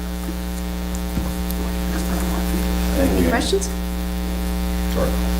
Appreciate it. We scheduled, follow up what you just said on the budgets, we scheduled, I think we've got all department heads scheduled, right, for a meeting in the next 2 weeks with myself and Ann for one time, sit down, talk, and then get it back. And I start the process that way. Okay, thank you. Mr. Cross? Thank you, Mayor, members of the council, Mr. Hamby, Ms. Derry. In wastewater, we had to work on some piping on the hilltop. Hydrogen sulfide was just tearing it up. Did that in-house. It's a smaller lift station. It's not very deep. We bought about $3,000 worth of piping, and our crews did it. And then just a couple of weeks ago, one of the pumps went down. It was going to cost more to repair it than what it was worth, so we ended up just buying a new one. I've got that in the line I don't have it in line, but I've got it under pumps where I had bought an $11,000 pump, and it wasn't quite $11,000, so I had enough money left to buy that. We sprayed about 16 manholes. It was about $18,000. It's $100 a linear foot. I have my foreman go out and we grade manholes, anything that we can fix. We plug holes, we go down and buy certain kinds of concrete depending on how bad it is and what it needs to be done. And we fix everything we can fix, and then the ones that are really bad, hydrogen sulfide, some of them are newer, that are almost falling in. We had this sprayed on, and it's less than a 1/4 inch thick, and it's harder than 4 inches of concrete. So we had about 18 of those sprayed. We've got enough money to spray some more.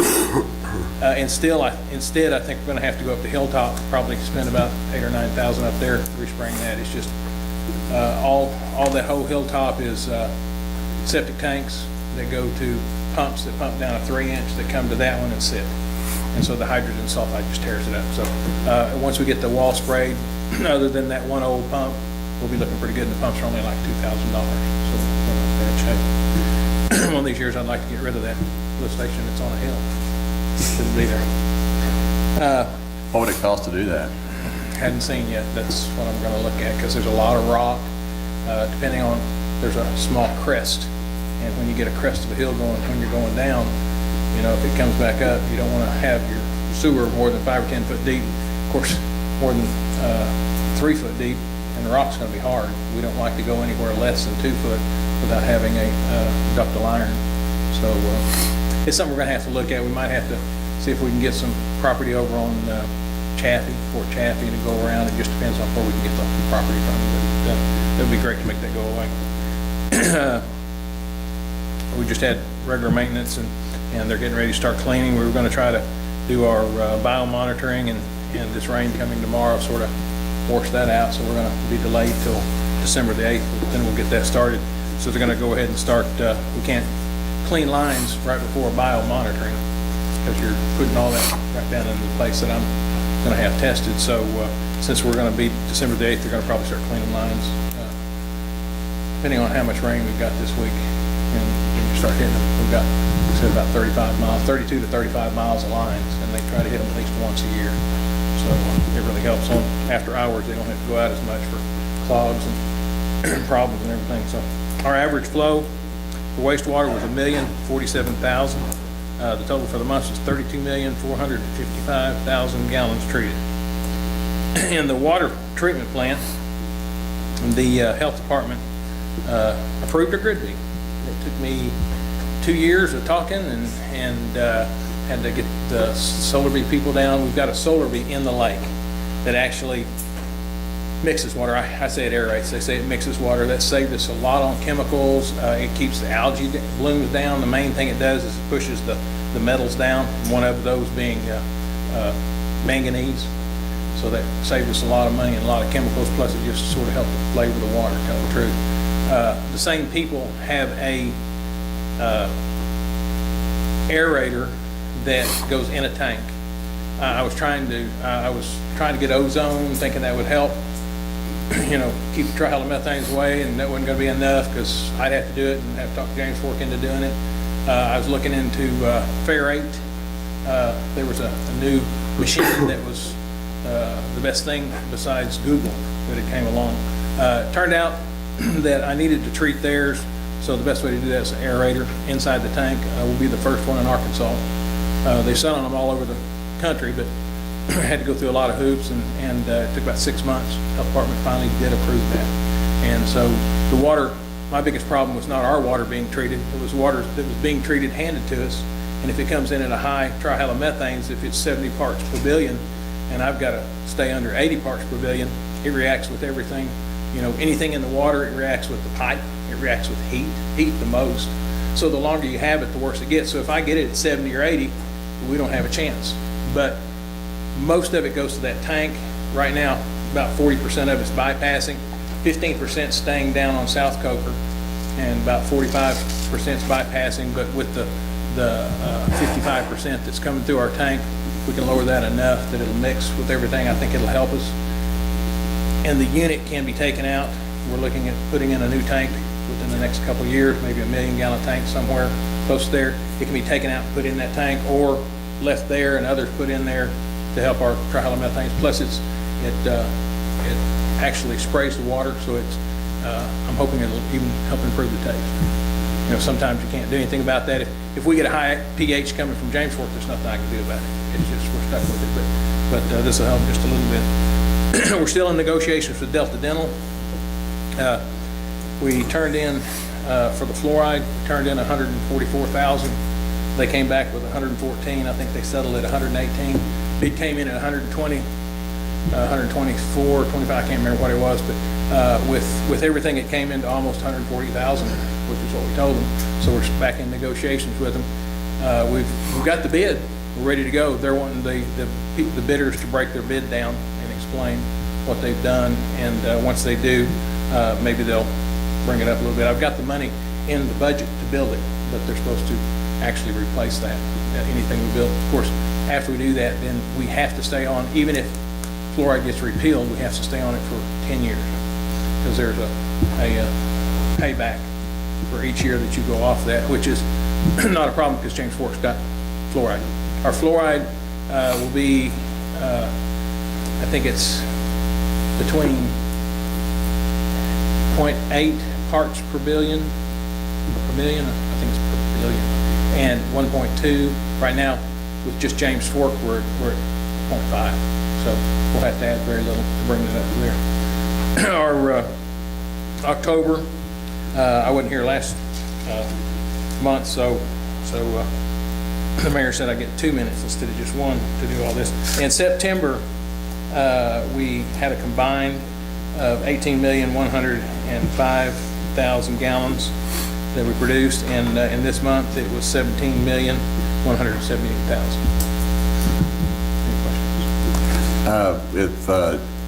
If James Fork, you know, I mean, I think the largest customer James Fork has, you know, I mean, can we get any kind of help from them as far as this trimethylenes? I mean, I know it's just an ongoing problem, you know, for us. I work real close. Me and both Tim I know the treatment operator real well. I go down to his plant, he comes up here. Their main problem was when you treat it, they have, I mean, as far as watershed, you can't get a better watershed than James Fork. We have the best watershed from them. You just can't get a better one. You put chlorine in it, doesn't matter how clean it is, it's going to react.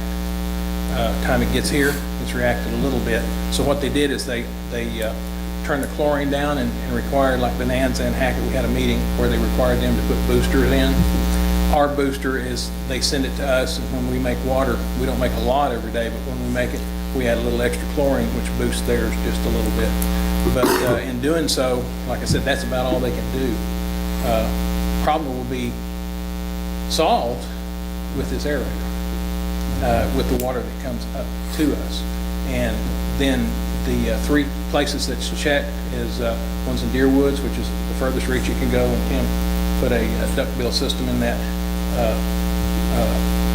tank out there.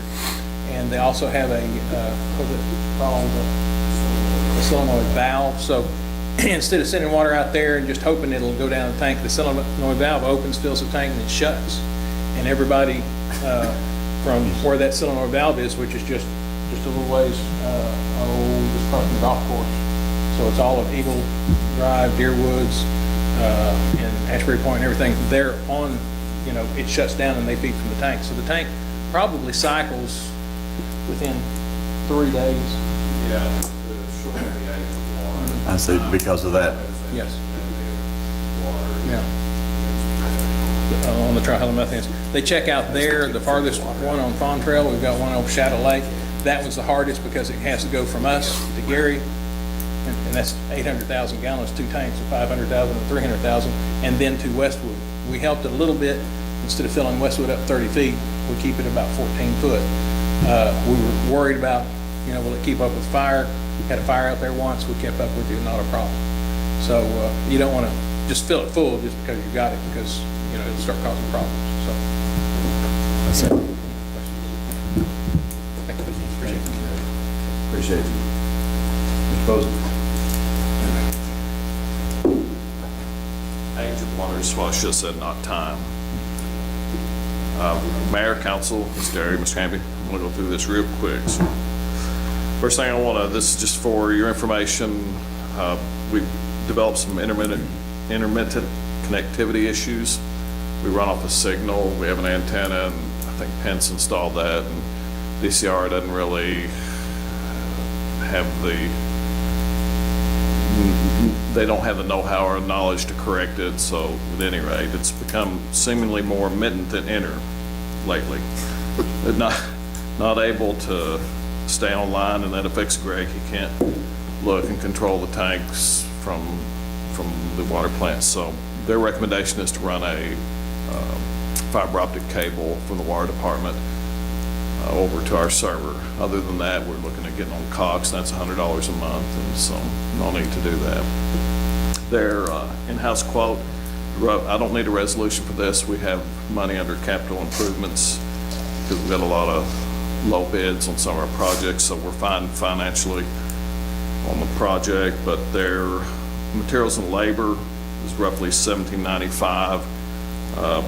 If we can get it done in one day, it's like $17.50 for the directional boring, another $200 or $300 for the conduit, and there's a few parts that DCR hasn't run the prices down. The guy that does that was in a motorcycle accident, so we're expecting that figure to come in around $5,000. And like I said, I don't need a resolution. This is just for your information. I'm going to visit with Stuart. No one else but me is having these issues. I think it's some module or something on the antenna, on my antenna or their antenna, don't know. But I'll visit with Stuart. I don't know that it's going to be feasible for him to share that conduit because of the way we're going to have to come and the way he would come. It may be no savings, but we'll visit and talk about it. My issue is it's just, his is slow. Mine's just not working. It works and then doesn't work, and you don't know when that's going to happen. So, anyway. Any questions on that? Going on, this is from McDonald's. If y'all have seen the little bare spot out from McDonald's, we did that one night, and McDonald's worked with us. They closed down at 9 o'clock. We did it on their slowest night, and I think we were out there. We had some contract labor help us with participation from city employees, and I think we were finished at 3 a.m. that morning. This was put in about 20 years ago. This is what all the piping looked like. It was leaking, and ironically, the maintenance fellow from McDonald's said, yeah, about 3 weeks ago, I heard some water leaking in a drain pipe. So it must have just started, so it all worked out good. That was necessary for us to get those radio read meters in. And going on to the radio read meters, we are finished with the exception of one meter, and it's at Westwood School, and we had to order some special parts. We went to do it on the 24th because school was out that day. And when we dug it up, once again found out that it was piped and plumbed a little different than we were used to. So we've got the parts, now we're just waiting on an opportunity. We don't want to put the school out of water and don't necessarily want to pay overtime on the weekend, so we'll wait, time it around the school, have a day off, and we'll be done, with the exception of there may be a stray residential meter out there, one or two, but other than that, we're complete with the radio read meter program. Next year, there are a few things we'll have to do, and we'll try to get through this real quick, but we want to eventually go to read in 100-gallon units, and the meters we put in will read in 1,000, 100, and 10-gallon resolutions, and 100 is probably what we want to read in. During the course of getting all these meters in, we got some encoders or registers that were 4-dial. 4-dial are only capable of reading in 1,000-gallon units, and we think there's about 114. We recorded all that information when we did our GIS program this summer. We actually recorded the dial because we knew we were going to need to know that. Somehow we didn't know it, they're already installed, so we'll address that next year. It's just a matter of, there'll be some cost, but I'm going to work with our vendor. Hopefully he's going to sell them to us at cost. They shipped us the wrong thing, we didn't catch it, we installed it. I guess there's some blame on both parts, we should have probably caught it, but anyway. Other than that, we'll be ready to go. There will be some issues, some hurdles we'll have to get through, and I think it'll be better for our users once we get converted over, but that's the goal. Bassgrass Creek crossing is complete and under budget. Little going to do a little fencing for Dr. Burgess. He's been very kind to us and worked very good with us, and put off cutting hay and allowed us to kind of trample through his field and so on. So we've got just a little bit of fencing right in there, and it's complete. Waterline improvements, Nashville and Bayberry, they're underway. Looks like a war zone up there, but it's going. It's getting there. It's probably about 60% complete. Other than that, we hauled in scrap metal, scrap brass, smallest meter change-out program, $3,800 and some change. That goes into the water O&M fund. We break them down on rainy days, and we get more money. If you take the plastic out, you get double the money. So, any questions? Tim, I've got a question. Person mowing their yard wipes the plastic deal off the top of the meter. What needs to be done? What's the protocol?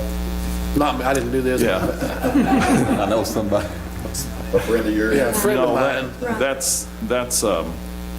That's an ongoing issue, and it happens, and sometimes it happens to some people more than once. The problem is the way the transmitter through the lid, people want to mow over their water meter, and when they do, mowers are designed to lift the grass up, the mulching systems are, and so it just pulls this transmitter up and cuts the top of it off. And we knew that when we went to the radio read meter system that we were going to have accidental and intentional damage. We have people just going to take the lid off, just yank the wire out accidentally and maybe intentionally. Sometimes the bad thing is maybe the neighbor mowed a little strip over into the other person's yard. The problem is we can't determine who did it or who caused it, and some people don't always tell the truth. It's, I didn't do it, and someone else did. So we passed an ordinance that the homeowner is responsible for any damage, and if you run over your gas meter, the gas company will send you a bill, and they'll send you a bill for the gas that leaked out too. So it's just, that's the protocol, is that the homeowner or the person who's, I think maybe the person who the bill's name's in has to pay for the damage to it. One thing we try to do, if we have spare parts on like the metal lid or something, if we had some scrap, we try to fix it and at no charge. We can't always do that, but sometimes we can. The other thing we do is we don't charge them for labor. You know, it's not even a wash for us, and we have a lot of these every summer. Not to mention they drive over them and other things. So it is an ongoing problem. One thing that we are doing, we've gone to a plastic lid. The plastic lid has what's called an ERT bracket. It's an electronic. It's just a bracket for the electronic transmitter. And what it'll do is it'll read through the plastic, but the transmitter doesn't have there's not a hole. There's not through the lid. The metal lids, there's a hole in them. So by it being beneath the lid, we should see a reduction in lawnmower incidents. So that's one thing we are doing to kind of slow that down. But it is an ongoing problem for us, and that is the protocol. Okay. Well, this lady just called and asked, and I didn't know. I told her to probably gonna have to pay for it. She didn't know if it was her landlord or her job. Yeah, we hate it. It's I guess what we decided was let people be responsible for their own actions instead of the whole city have to pay for one person's negligence. We decided to hold people accountable. And you got a ballpark on the cost? It varies, depends on the amount of damage. Sometimes we get the transmitter, I think, is around $82. If I'm thinking, and if it's sometimes they cut it to the point where it's down. They pull it all the way out of the encoder or the register, and then you've got to get a whole new meter, and then that's $182 ballpark. Thank you. Thank you, Tim. Chief Dawson.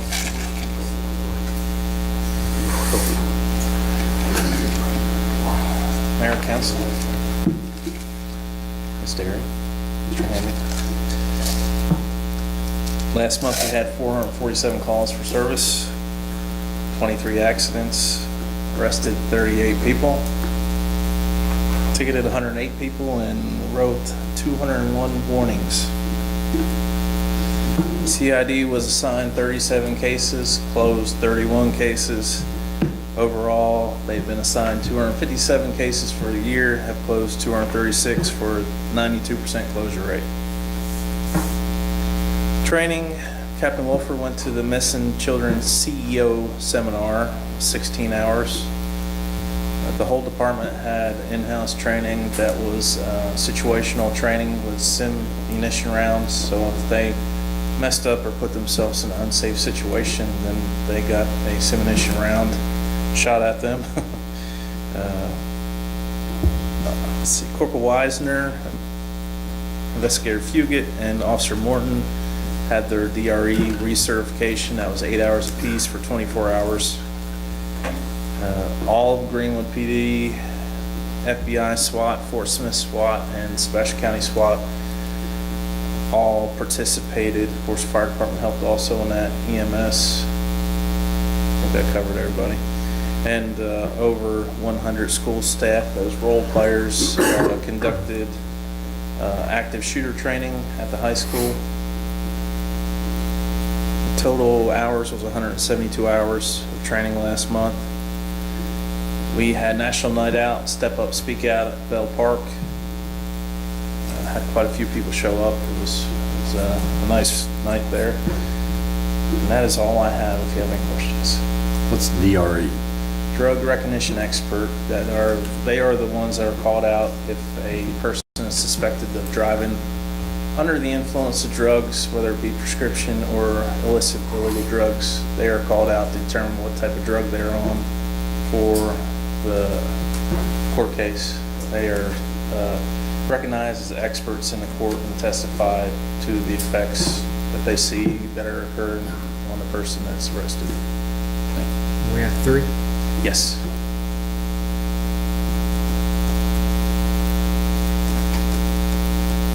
Thank you. Thank you, Chief. I did get to sit in on, you call it the active shooter school, or at school, with Chief Dawson and Chief Brian both, and was very impressed with what was going on around me. I believe it or not, I sat there and didn't say a word. I know it's hard to believe, but I got to watch what would happen in a command center under those unfortunate situations, I guess, and was very impressed with how everybody interacted with each other, including FBI and county agencies. I'm not sure who all was there, because they told me they had to come if I ask any questions. So, but it was very impressive with that, everybody worked together. Thank you guys for doing that. Chief Brian?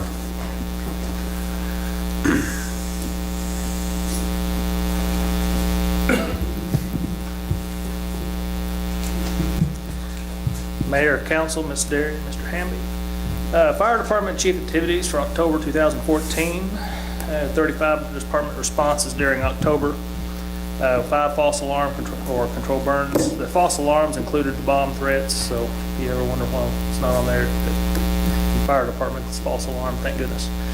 I would tell you that those things are costing a lot of money. And so it's, I'm glad the police department's having good luck in finding people who are responsible, because it's costing the city a lot of money. We didn't have any fire-related incidents last month. It's one of the first times in a long time. I think that has everything to do for fire prevention programs, but we're already starting to make up for it, unfortunately, this month. 2 motor vehicle collision with injury incidents, 1 hazardous condition incident, 24 rescue medical incidents, 3 mutual aid rescue medical incidents. We did participate with the active shooter training with the Greenwood Police Department, and a lot of that, a lot of our bomb threats that we've been having have really got us where that went smoothly. Unfortunately, when we've had 6 this year, we've gotten to where we will really work together. They use the Tahoe for the command post, and we block roads, and when we're needed to help them, we're able to. And we've gotten to where we work real well together, and it helps in every instance and everything that we do. And but I hate to say it, but those things have probably brought our departments closer together. And so, EMS, we have our EMT class is finally complete. I think we'll have some of the guys that went through the class will be taking the national registry for the EMT here pretty soon. Attended an HR training down in Little Rock at the Arkansas Municipal League. Found out a lot of good information, especially for my position that has to do with pay, but we'll talk about that with the mayor later. Fire Prevention Public Relations, National Fire Prevention Week was in October. Greenwood Fire Department provided fire prevention programs to all the Greenwood school system children from pre-K all the way to 5th grade. We also provide a fire prevention program to preschool extraordinaire, First Baptist Learning and Play, and Mother's Day Out programs. And I'm sure we'll find a couple more daycares around here that'd like to have us come along. We hosted the Cub Scout Pack 1989. It visited Station 1. We participated in the National Night Out event at Bell Park Pavilion with the police department with the majority of our apparatus. We participated in the Breast Cancer Awareness Day down here on the square for a full Saturday. We provided equipment for the GHS cross-country meet at Bell Park. We always had the Polaris up there, follow behind the groups. If you have anybody that goes down, we're able to assist with that. And then the Halloween Trail, which, whether you know it or not, we give out all our fire prevention packs just like we always have, but now we're kind of a little bit of in traffic control, and then we're stay at the front of the trail and provide assistance through there. And so the fire department's been very, very busy, and the majority of that has to do with volunteerism, but we stay busy, and I would say we'll probably end up seeing at least 3,500 kids before all of our fire prevention programs are done, and I think it's making a big difference. Inspections for fire marshal, we inspect preschool extraordinaire, plan review on Harmony Place.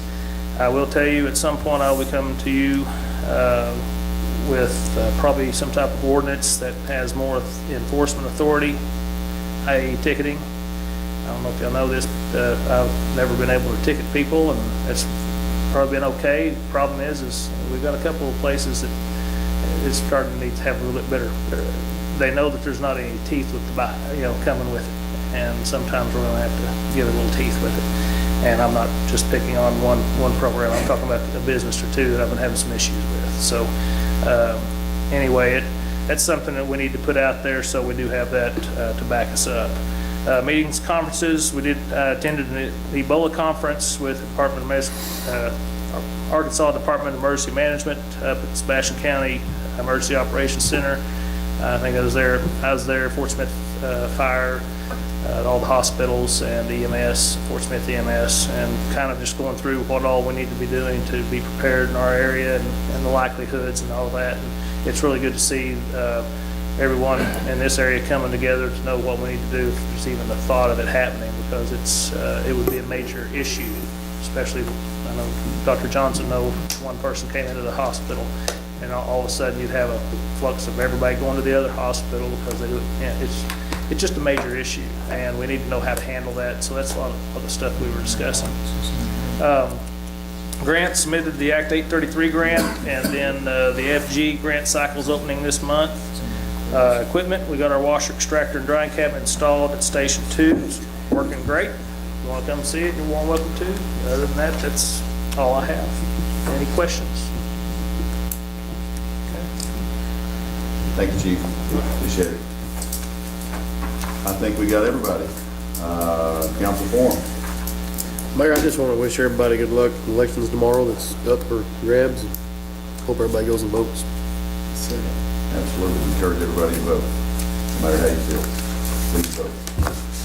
Anything else, gentlemen? I would entertain a motion to adjourn. I'll make a motion. Motion made and seconded. You are adjourned. Thank you for coming and thank you for your attention. Mike? I know. Yeah, that's fine. The process would be that none of these votes count, and if we make Lady out. well, that's fine. I was like, shit, we just want to know what it's going to cost. Well, the lady out in Plum Bar, purple, blue, mower, sent me a text, and I said, I have no idea.